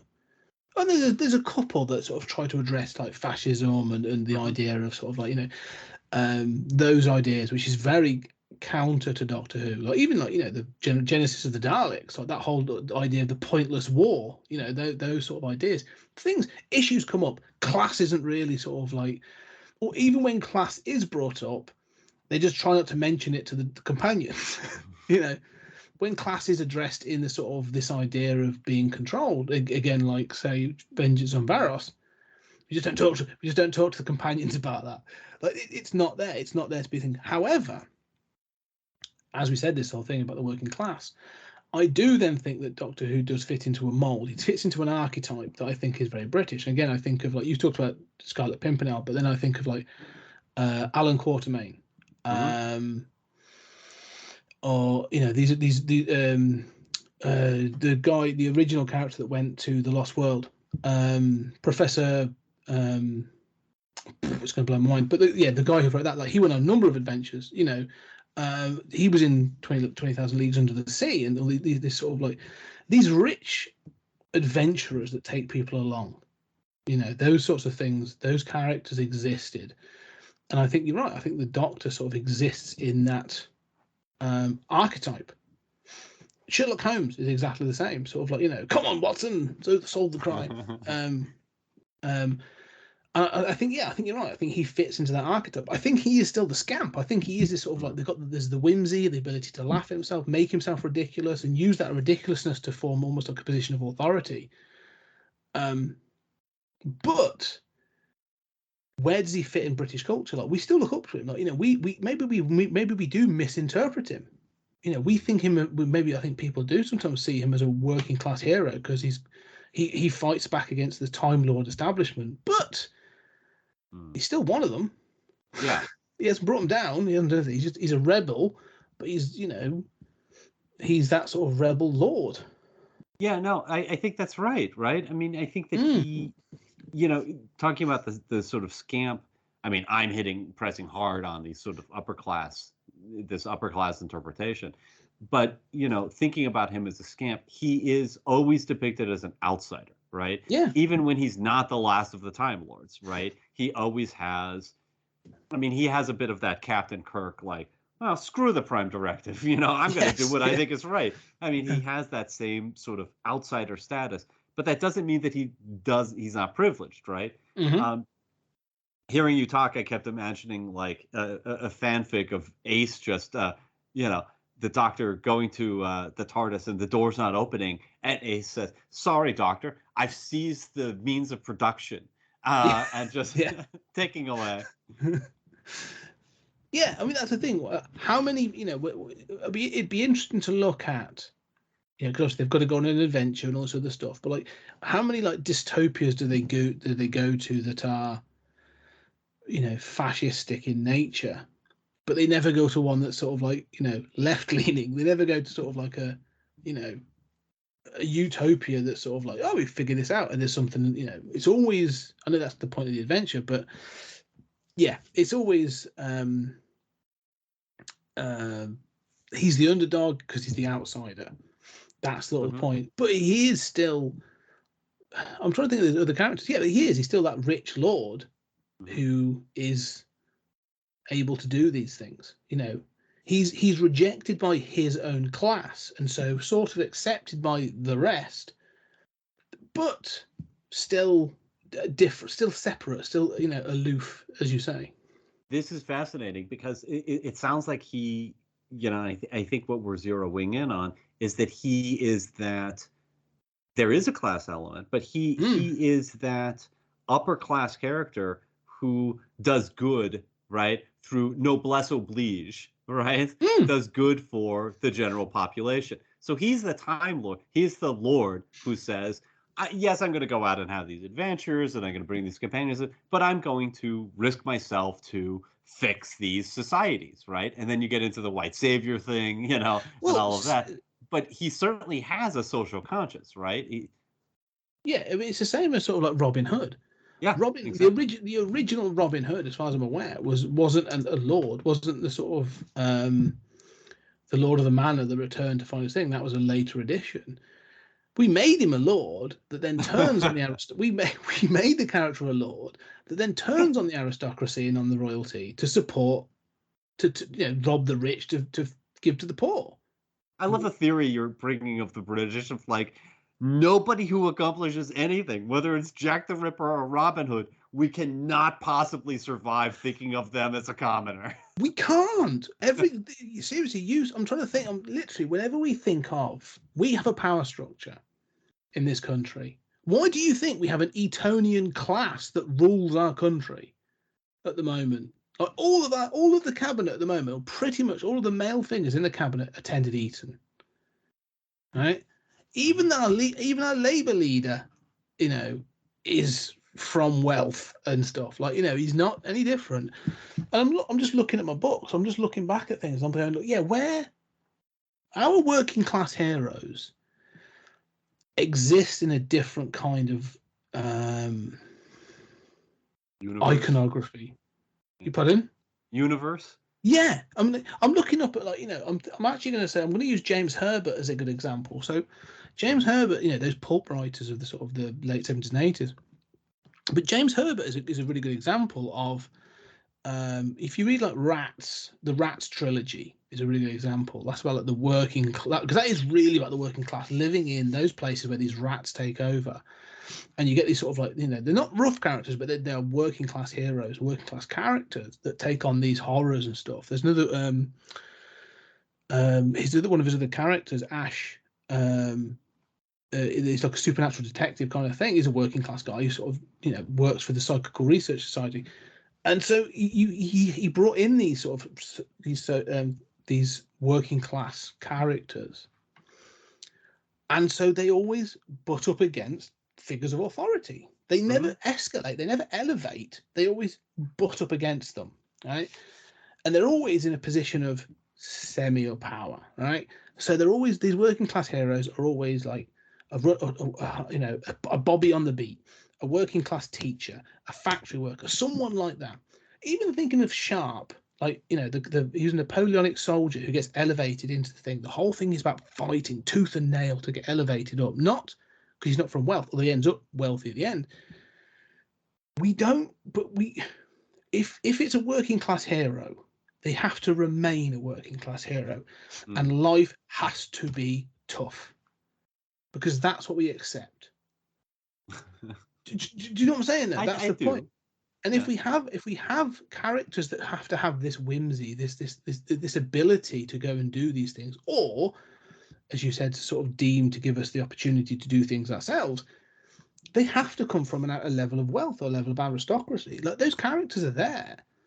And I'm even looking at think about that. So some of our best writers. Again, those characters. M.R. James is one of my favourite ghost story writers. He was the dean at Cambridge, I believe. Whilst he was there, all of his stories are about people wealthy people that went to university at the time. Like one of his stories, Whistle, my lad, and I'll come to you, is about a professor who takes a walking holiday for 2 weeks. Mm-hmm. He's just like, I'm off on my walking holiday, and that's it. Like that's the sort of characters and we go, okay, that's a classic character. Bronte, Jane Austen, someone we hold in high regard as one of the great sort of female feminist writers of the that sort of 19th century. Great, they're all rich. Yeah, that's right. This family will be in ruin if you don't marry so and so. The families must be. Oh my God, it's all about wealth and power and aristocracy. We're not much better, right? I mean, we do the same thing. Yeah, but this is what I'm saying. Like, this is. I think it's because then you get Charles Dickens, but it all comes. You say that the Americans do, but I think it's fed by this Victorian era that Charles Dickens looks at. Whenever Charles Dickens writes about the poor, Oliver Twist, or I don't know my Dickens as well as I should, but it's always about hard living. Wuthering Heights, you can be if you're rich enough, you can be crazy obsessed with people and get away with it. Dickens does a little better job, I think. Yes, much better. Great Expectations. You have the guy on the moor. Yes. And that's shot through with class. And it's one reason why I like it so much. As somebody who. Part of the problem in America is we all think we're going to be upper class someday. Got to keep those taxes low. But we have the same problem. And some of it is narrative. We're used to, whether it's, like Succession or, the movie The Game or, all these, you never see. You mentioned Friends, right? They're supposed to be working class, they live in an amazing apartment and all they do is drink coffee all day. We have those problems of we want to write these universal stories, but I think that especially as the income disparity, these gulfs just widen and deepen and become a sort of trench in our culture, it's become more and more normal for and this is shot through with race and other things too, but for a middle class white person to just say, no, I don't identify with that rich dude at all. I want his head on a pike. Can we eat him, please? That's become pretty common over here. Whereas before it was just, that's our betters, but just sort of, okay, I'm used to stories about that. The thing is, I think what I would see is, but there is a different approach. I think going back to our approach of laughing at ourselves, and this ability to take, is we balance it. I think that's the difference. So for every Richard Sharp, you get a Flashman. Do you know what I mean? I don't know if you've ever read the Flashman books, but he's basically sort of like the equivalent of a gentleman, sort of Napoleonic soldier who's a bit of I was going to use the word scallywag because that's exactly what he is. But he's a rogue and a coward. We expect that, so he becomes that character. As I've mentioned, Jeeves and Wooster. Jeeves, the butler is the brains. Wooster's a fool. Yeah. There's that sort of the daftness of it. There's that sort of thing. We accept that there's that class thing, but we're able to laugh at it as well and go, well, the bloody aristocracy, they're all fools, aren't they? They're all inbred fools. But let's tip the hat to them tomorrow. Exactly. But, we're willing to go, wink, wink, nudge, nudge. We know they're silly, but we aren't quite ready to go in a street and go, oi, tosser. We're not quite ready to be Constantine yet. We're not ready to be that character yet. Maybe one day. But there is, we are happy to. Spitting Image, we literally have a show called Spitting Image where we have puppets of all these celebrities and the royals and everyone that takes the mickey out of them on a weekly basis. Have you not seen Spitting Image? No. All right. goes back to the 80s. It was created, but it's recently resurged. It's a very great satirical show that uses puppets, caricature puppets of celebrities and the royals and everything, and pokes fun at them in quite broad strokes. So we're happy to do that and poke fun at these characters and fun and stuff. However, let's be clear: we have had a conservative government for over 10 years for a reason. Yeah. Right? Let's not forget these things. Let's go back to bring it back to Doctor Who. I mean, Jodie Whittaker comes in, first female Doctor, and there's uproar. And the stories try to go back to this educational formatting that the Hartnell era had. They meet Rosa Parks, they go to India to talk about the Rise of the Raj. 2 best episodes of that first season were those. Exactly. They're really good. They got ripped to pieces because people are, social justice warrior nonsense, and you're just like, no, you really need to go watch some early Doctor Who. And so I just think at the moment we are going through this period where we want to laugh at our betters, but we're not openly. Do you know what I mean? We have literally just had a 4-day celebration of the Queen for her Jubilee, right? Mm-hmm. This is one of the things, and this is a great example of that. The current version of Paddington Bear, the one that's been in the 2 films, right? They did a sketch. They did a sketch where Paddington was invited to the palace and shared a marmalade sandwich with the Queen. And this is let's be clear, this is a bear that snuck into this country from Peru. The dude's a refugee, right, ladies and gentlemen? He's a refugee, right? But he's also a representation of this country. He's one of our favorite characters. Right. And so we have this weird dichotomy of sort of they're the things we're accepting, not those. Right? We'll push that away, but we'll accept that.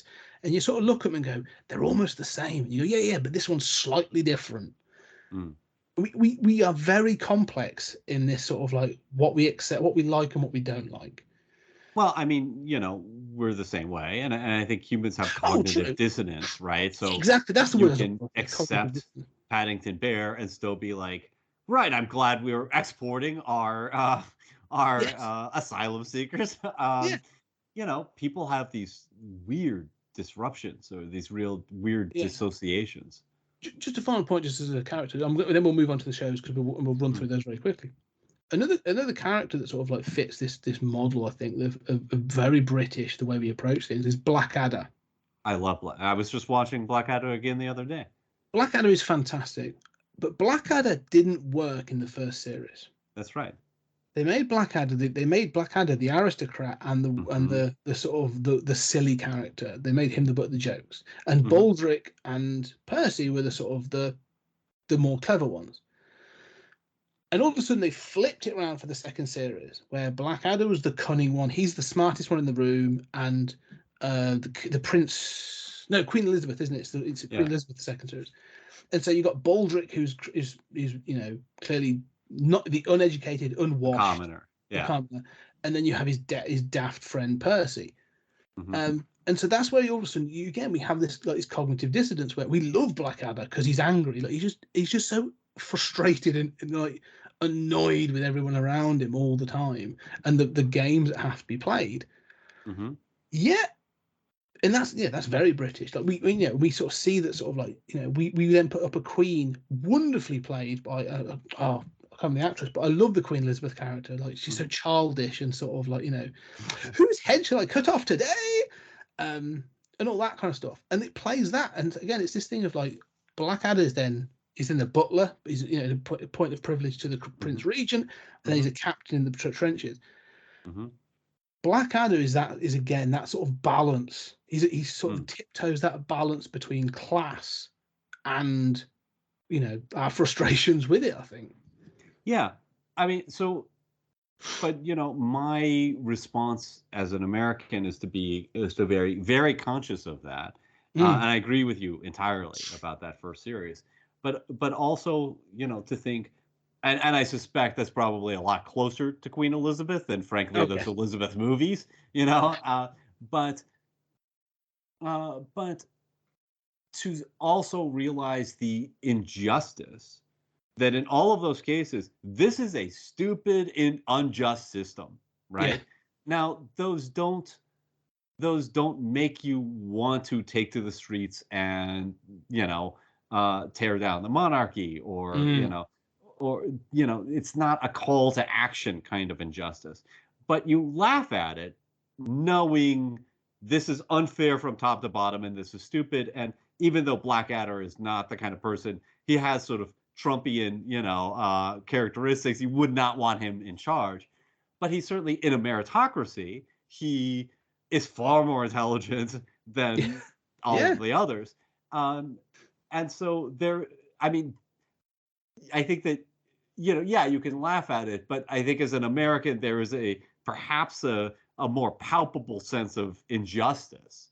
Mm. I don't know if that's true. No, yeah, I know. I understand what you're saying. Because I often don't think of like the injustice with Blackadder, because he often wins. Mm. Yeah, this is the thing. He often uses his position of privilege to win. So there's never an injustice. Like, he is able to manipulate the situation. And you say about class, I mean, we've already covered Red Dwarf, and I think the difference between Lister and Rimmer being sort of like, Lister is the honest working class. You can respect that honest working class. He accepts his position. He's brighter than he pretends to be. But Rimmer's the ladder climber. He's the sort of up the ziggurat, lickety split, and you can't respect that. And again, because you want, so I think that's the climb, and that's what we don't like. That's that barrier, isn't it? We don't like people that try to climb that barrier. We don't like it because we want to tear them down. And so I think, we have a complicated relationship with class, I think, in some of these cases. And I think sometimes it's hard for us to accept, like with Doctor Who, that character might actually be a representative of a different class. Than he's normally identified with, because it is working class people in Britain who like him so much, who grew up hiding behind the couch. Yes. Anyway, I think we've gone round that a lot, and I was looking at fantastic this conversation. I think it's going to change the way I watch Doctor Who for a while. But let's quickly run through the stories and just give a bit of let's see what we think of them. Mm-hmm. So if we do jump back to, as we said, the first one, the Aztecs, the Hartnell story. Have you got a score for it? I do. Go on, let's go. And I think it's interesting, sort of like what we remember and what sticks out for us. I gave the Aztecs 4.5 out of 10. Yeah. And what sticks out for me is just the setting of the Aztecs, and seeing the temple and seeing the costuming and the door that closes and all of that stuff. The plot, the garden and all that stuff. The plot seems utterly inconsequential to me. What about you? That's a very good point. I probably couldn't tell you much about the plot. I remember there was like a Richard III kind of character who was actually quite good fun. I remember the sets being quite impressive for they used the backdrops and stuff, but they tried to have an idea of scope and stuff. So I'd give it a 5 actually, because I think there was some good stuff in there. It's stilted and the fighting is dreadful. Yes. But it's it has a tendency to hit on points and then sort of leave them. There was a whole point about his granddaughter sort of like becoming a woman and being married off, and that sort of gets dropped. She sort of resolves it by going, I'm not doing that, and it's dropped. So there's a few bits of inconsistencies, but it was a good entry point. It was interesting to watch. It's also super racist. Yes, a lot of blackface going on, I think, was a bit of a problem. Okay. Then we did Daleks Invasion Earth 2150. I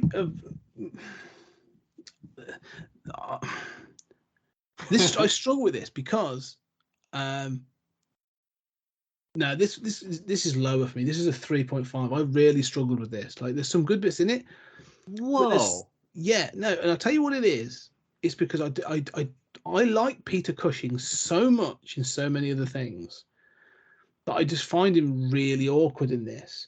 I think the whole thing with the police officers gets a bit weird, and the future setting's fine, but then when it's all about the magnetism and the Dalek sort of rotating, like falling around. I don't know, the end, the finale of it is just, the more I thought about it, the more it became slightly laughable. So, and you know, it doesn't work. This, I can see this work, as we said, this would have worked better as a serial because there's a lot of travel and stuff going on. It all just felt very condensed and very rushed, despite a couple of good scenes. So yeah, 3.5. I wouldn't go back to it. Yeah. Well, I'm not eager to go back to it. I gave it a 5, which is sort of meh, you know. I think it's a perfectly adequate sort of. It feels more 50s than 60s in a lot of ways, but a perfectly adequate, you know, sort of daft sci-fi film of the era. I do think the first one is better than the second, but. Yeah, it doesn't. It certainly has a lot of the hiking and, you know, not noticing the writing on the wall, literally. You know, and that whole, the whole gizmo at the end and all of that. But on the other hand, you know, like the rubble and the Daleks in the streets, and, you know, I mean, it's got cool stuff, and, you know, it's not going to be anyone's favorite film ever, probably, but it seems perfectly adequate to me. Okay, the Macra Terror. The animated one, yes, we watched this as an animated version. So what were your thoughts on the Macra Terror? What score did you go this? I gave this a 5.5. So they're steadily increasing by 0.5 each time. The Macra Terror it's memorable in a way that those others aren't. And I remember the crab people and, you know, the room with the controls and all of this, and the attempt to do a sort of fascistic society. And yes, there's a lot that's not explained. This is the first one where the Doctor just leaves everything in rubble, you know, and, you know, we have lots of problems with the script, but it is sort of charming in this kind of campy 60s way, and I remember it. So what did you give it? I guess a 5 again. And again, it's sort of like there's some good stuff in this. It's the fact that, like I said, the ending sort of leaving it in rubble and stuff. But more so, I'm impressed with the animation. I think the animation is good. I think they do a good job. It works well. I find the Doctor kind of forgettable in this, if I'm honest. Which is a real problem. You know, Troughton's fine, but I remember the companions better. I can't remember their names, like the dude in the kilt and the other, like, you know, and that sort of that whole idea of them being swayed and brainwashed and then betraying them, and sort of like the dynamic between them was quite good. But generally, sort of like you say, the whole Doctor bit is relatively forgettable. So it looked good. Yeah, it's fine. It's a good one. I mean, you know, I'd be interested to know more about Troughton, though. I think I'd go back and watch a couple more of Troughton just to see him as the Doctor, I think. Well, we'll have to do more episodes at some point. Inferno. Yeah. So the Austin Powers Doctor.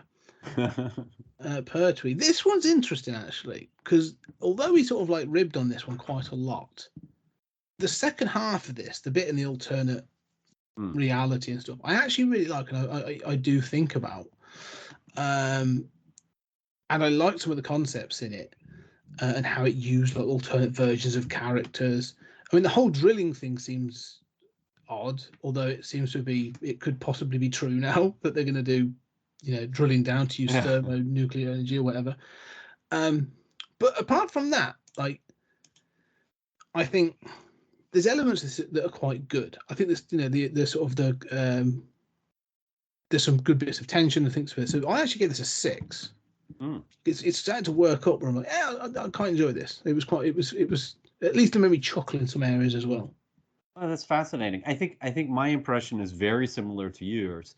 And in fact, I use track.tv, you know, this, you know, they've an app, and I try to keep track of every show and every movie that I watch, and you can track multiple times and everything else. And so I went back and actually saw what I had rated, you know, all of these episodes in preparation for this wrap up.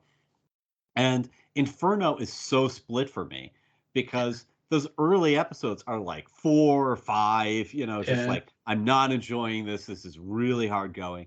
As soon as it goes into the mirror universe, it's like, yeah, it's still sort of daft, but it just works. Damn if Yes. it doesn't work. And the actress is having so much fun playing evil. Yes. And yeah, the whole device to blow up the Earth is not great. And I think the final episode is, sort of more back down to a 5 or a 6.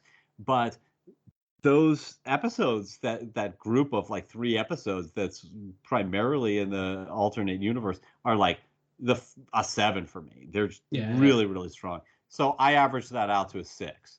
Yeah, as well. I feel exactly the same. I mean, the fact it ends with that sacrifice where he gets transported back and they're left to like death by lava, like it's brilliant. It was really well done. Right, big staple. Yeah, big staple. Genesis of the Daleks. Genesis of the Daleks. What did you give this? I gave this a 6 as well. So everything is 0.5 higher and higher, and now we're at a 6. And I feel bad about that because I know everybody loves Genesis of the Daleks. I think maybe it's because I've seen it too many times. But I don't think I was ever as taken with it. Obviously the fascism, and I love the Daleks, and the Davros is very memorable. But it feels like a smaller story than it should be. Like, it feels, I don't know, it doesn't live in my memory as exciting as I'd like it to. What about you? Well, I give this a 7. Big for almost for the, because I don't think I have seen it as much. I think this is probably like the 3rd or 4th time I've seen it over my lifetime, and so, but there's so many sort of ideas in this one as well, and I kind of like the fact that, like, it's not a TARDIS driven story, as in sort of like, oh, the TARDIS is broken down. Like, they are like kidnapped by the Time Lords and been said, like, if you want your TARDIS back, you're going to do this mission for us. I think Davros is great in this. I think the guy who plays him is fantastic. I think the concept and the design is, again, going back to the iconography. Like, they just know how to make an iconic character, and so I love all that. There's some moments that don't work. I think when you look at sort of like the Scaleds, and they use all this sort of or if you turn it around, it's Dalek and stuff like that. It gets a bit silly, but the two. The war and stuff, I like the fact that that it has this commentary and the pointlessness of war, that we've been fighting for so long, almost like we don't know what the war's about, kind of thing. It's never, like we said before, it's never groundbreaking in that, dealing with those issues, but I like the fact that they're introducing it and using it. And I kind of like just Tom Baker. He's kind of fun. The scene where he's been scanned and tested, and he's like, they find he's got 2 hearts and all that kind of stuff is quite good for him. But the elements of comedy and stuff. So yeah, no, this one works for me, and I can sort of see why it's held up as a classic.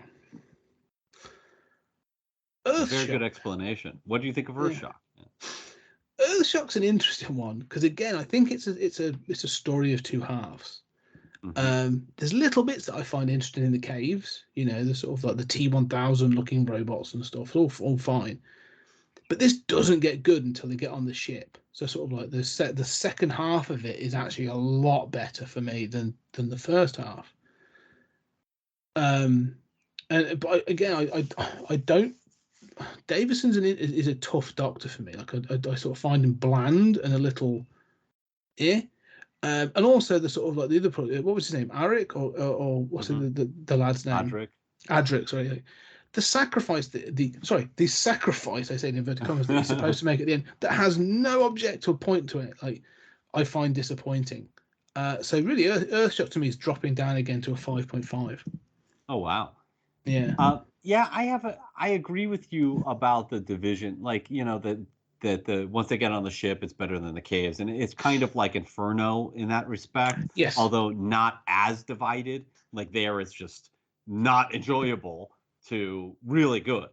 Here it's like interesting but not quite working to good but not thrilling. Yeah.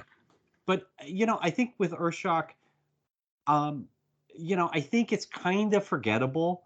But at the same time, I think what I remember is just feeling like this is a radical step up for Doctor Who. Mm. You know, from start to finish, I feel like it is in a whole different universe than even Genesis of the Daleks. Like we're suddenly in a thoughtful, mature universe on a level that none of the earlier episodes began to touch.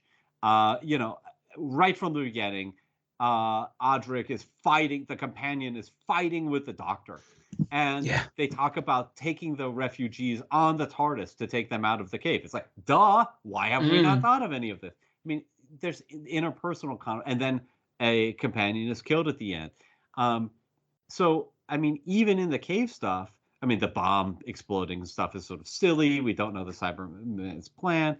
You know, I mean, it's clever having the ship go back in time, you know, and destroy the dinosaurs, but it's tacked on. It doesn't really work. It's kind of like, but those are the kinds of things that you see, like even in comics, as superhero stories are maturing, but they're not quite, you know, Watchmen and Dark Knight anymore, but they're doing cool things and letting characters fight. And so this is sort of, for me, a story that maybe as a whole, you know, the sort of gestalt of the story is not as good, but it's taking Doctor Who in these directions that it's never been in, that are thrilling to me. So I give this a 6.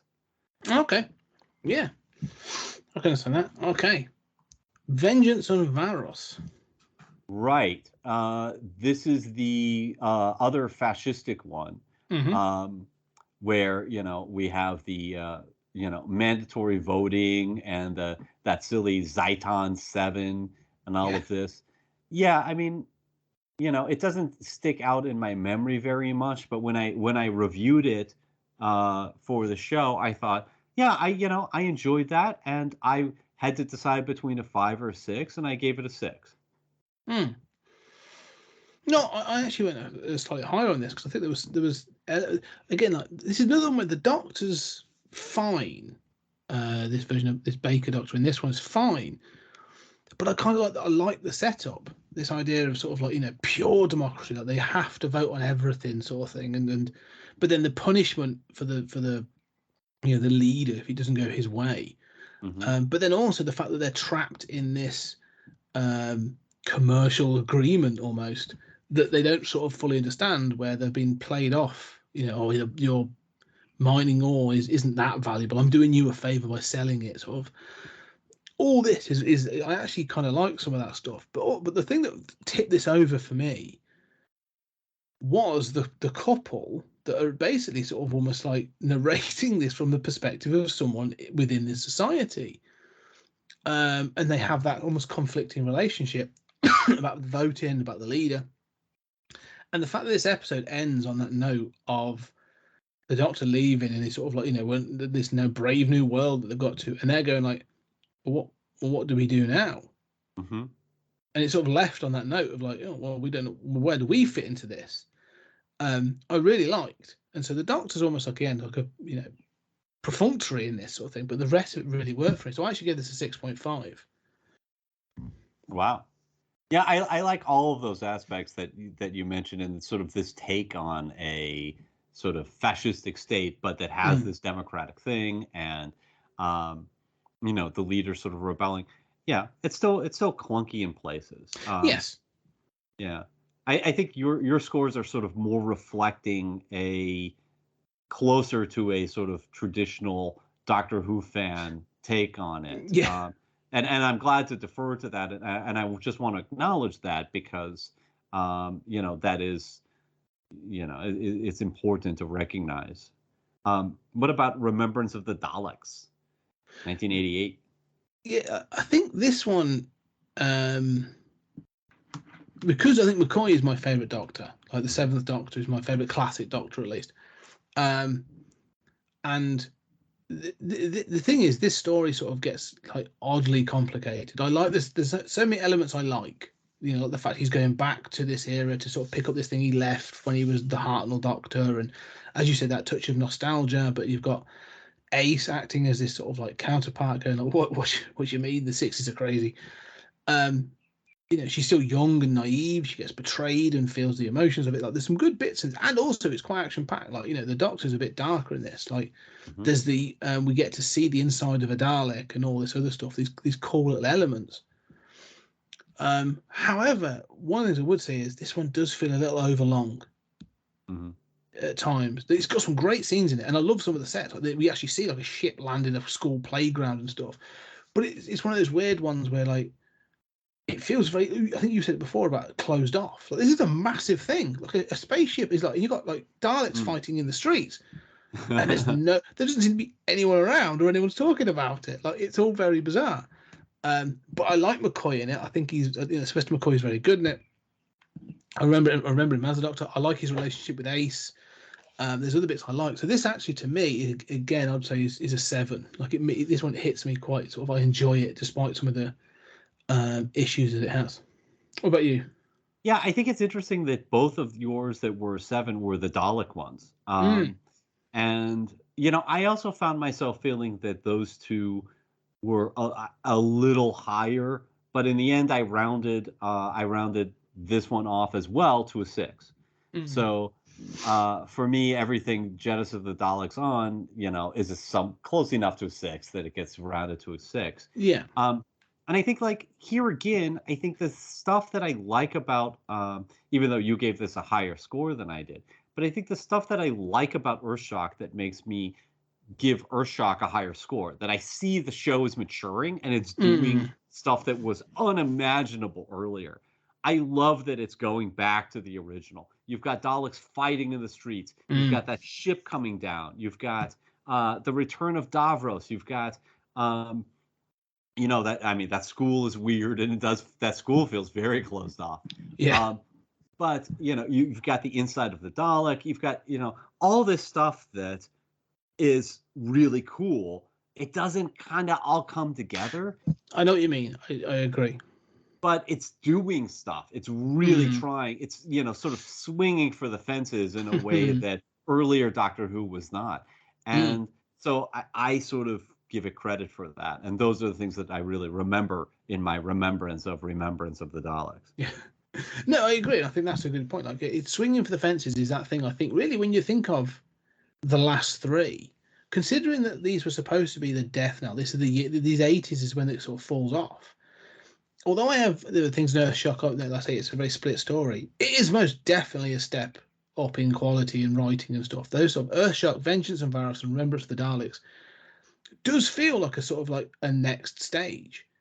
And it does make me wonder, like, we could go on and you talk about sort of the final season of the McCoy era. There's a couple of good, there's some odd ones, but I really like Battlefield. It ends with Survivor. There's some really good ones in there. And so, like, for me, I always wonder, like, if this hadn't been cancelled, like, where would it have gone? Like, how would it have evolved, beyond 89, like, into the 90s? Like, what would have happened? I'd be very interested to see sort of, it'd been fascinating to see, like, how this would have carried on beyond that. But I don't know. Yeah, I agree. I think it's fast, and I agree with you about Earthshock, Vengeance on Varos, and Remembrance of the Daleks, all sort of evolving in a way that the others weren't. I mean, there is this pace of quickening, and of course, is interesting. You and I love 80s stuff. Those are the 80s yes, true. episodes, and in the same way that movies evolved, comic books evolved, I can see that maturation going on as you sort of go through the Claremont and the social justice stuff of the 70s, right? And then you're moving into sort of early revisionism. There is that kind of rethinking going on, and I really admire it, even if the end results looking back today are a little clunky here and there. Yeah, I do wonder if we got into the 90s, if we would have had something like we've talked about, of like the Doctor being confronted by his past errors and stuff, like those things we talk, like the Macro Terror, having to go back and finding out that it was an absolute disaster, and these other things. Like maybe that's the 90s felt like that kind of thing, wasn't there? There was sort of like the Cold War was over, there was no sort of real ideological threat going on. It was a period of relative peace. I wonder if they'd have taken the Doctor in a different direction as a representative of that. Really, but I bet they'd have made him younger as well. I bet the 90s would have been the first time they'd have gone younger. Mm-hmm. I bet so too. I also bet that it would have taken. I mean, Doctor Who was a few years behind the times, but I bet a few years after it was a hit, watch the X-Files conspiracy stuff come in, and it would be like, oh, the younger Doctor in the 90s who's had more of a conflict with his past would be like, Unit was up to some shady shit, Yes. Well, that does. Torchwood is kind of Torchwood. I was going to say that does get touched on again, and yeah. So I think you're right. I think it would have been interesting. I think there'd have been a very different Doctor come the 90s as well. But talking about that, we will. So that's our period. That's our sort of thought. I think we've really gone to town. I think on the Doctor in this this episode. I've got to say I have absolutely loved this conversation because it has gone absolutely everywhere. And it's been fantastic in doing so. So I hope you've enjoyed this and our retrospective. It's been real good fun.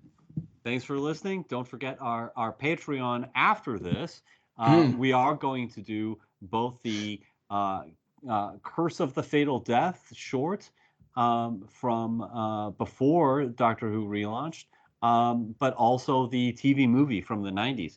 And those are going to be, for quite some time, Patreon exclusives. They will be, yes, and it will be about an hour each. But we're not done with Who, so go over to Patreon, and they will be available. And obviously, so are all our other Patreon benefits. If you like more of what we're doing, especially if you do like what we're doing with Doctor Who, go check out our Twilight retrospectives. Not Twilight Vampires. God, no. The Twilight Zone, I should say. Our Twilight Zone retrospective. We're going through episode by episode, doing a breakdown. We're well into season 2 now. We've been going through that, and it's been absolutely fantastic. I'm the newbie to this. I've seen the odd one here and there, but Julian is sort of the Obi-Wan, if you will, taking me through sort of these episodes, and they are fantastic. But on the main feed, on this feed here, we are done with our retrospective. We are done with season 3. This was the season 3 bonus. And we are about to venture into something very special. We're about to kick off season 4. Okay, season 4 is Julian and I made sure that this was something special. We are doing a bit of a sort of we wanted to make sure we covered a great period of time. So this actually covers from 1930 to 2020. So you're looking at like 90 years of sci-fi history going on. And we're also not only doing some new stories, new films, because it is all new films, but we're also doing some sequels and some sort of revisiting some franchises and stuff. And I am going to give you a quick rundown now of all the films that we've got coming up. Are you ready for this, Julian? It's a big old list. It's amazing. So just imagine 1930, Dr. Cyclops, 1940, Godzilla Raids Again, 1955, The Fly, 1958, got some Vincent Price coming in, Alphaville, 1965, Fantastic Voyage, 1966, THX 1138, 1971, Logan's Run, 1976, The Empire Strikes Back, I say we're going back to Star Wars, 1980, Outland, 1981, Star Trek II, The Wrath of Khan, 1982, Howard the Duck, 1986. The classic. Yeah. The Running Man, getting some Arnold Schwarzenegger. We've done Stallone, now we're doing Schwarzenegger, 1987. Waterworld, 1995. Dark City, 1998. The Iron Giant, looking forward to cry through that one, 99. Battle Royale, 2000. The Hitchhiker's Guide to the Galaxy, 2005. Transformers, we're getting the Bayverse, 2007. Time Crimes, 2007. Tokyo Gore Police, 2008. Hard to Be a God, 2013. Blade Runner 2049, really looking forward to that. And Possessor 2020. That is a hell of a list. And I will be posting. Long.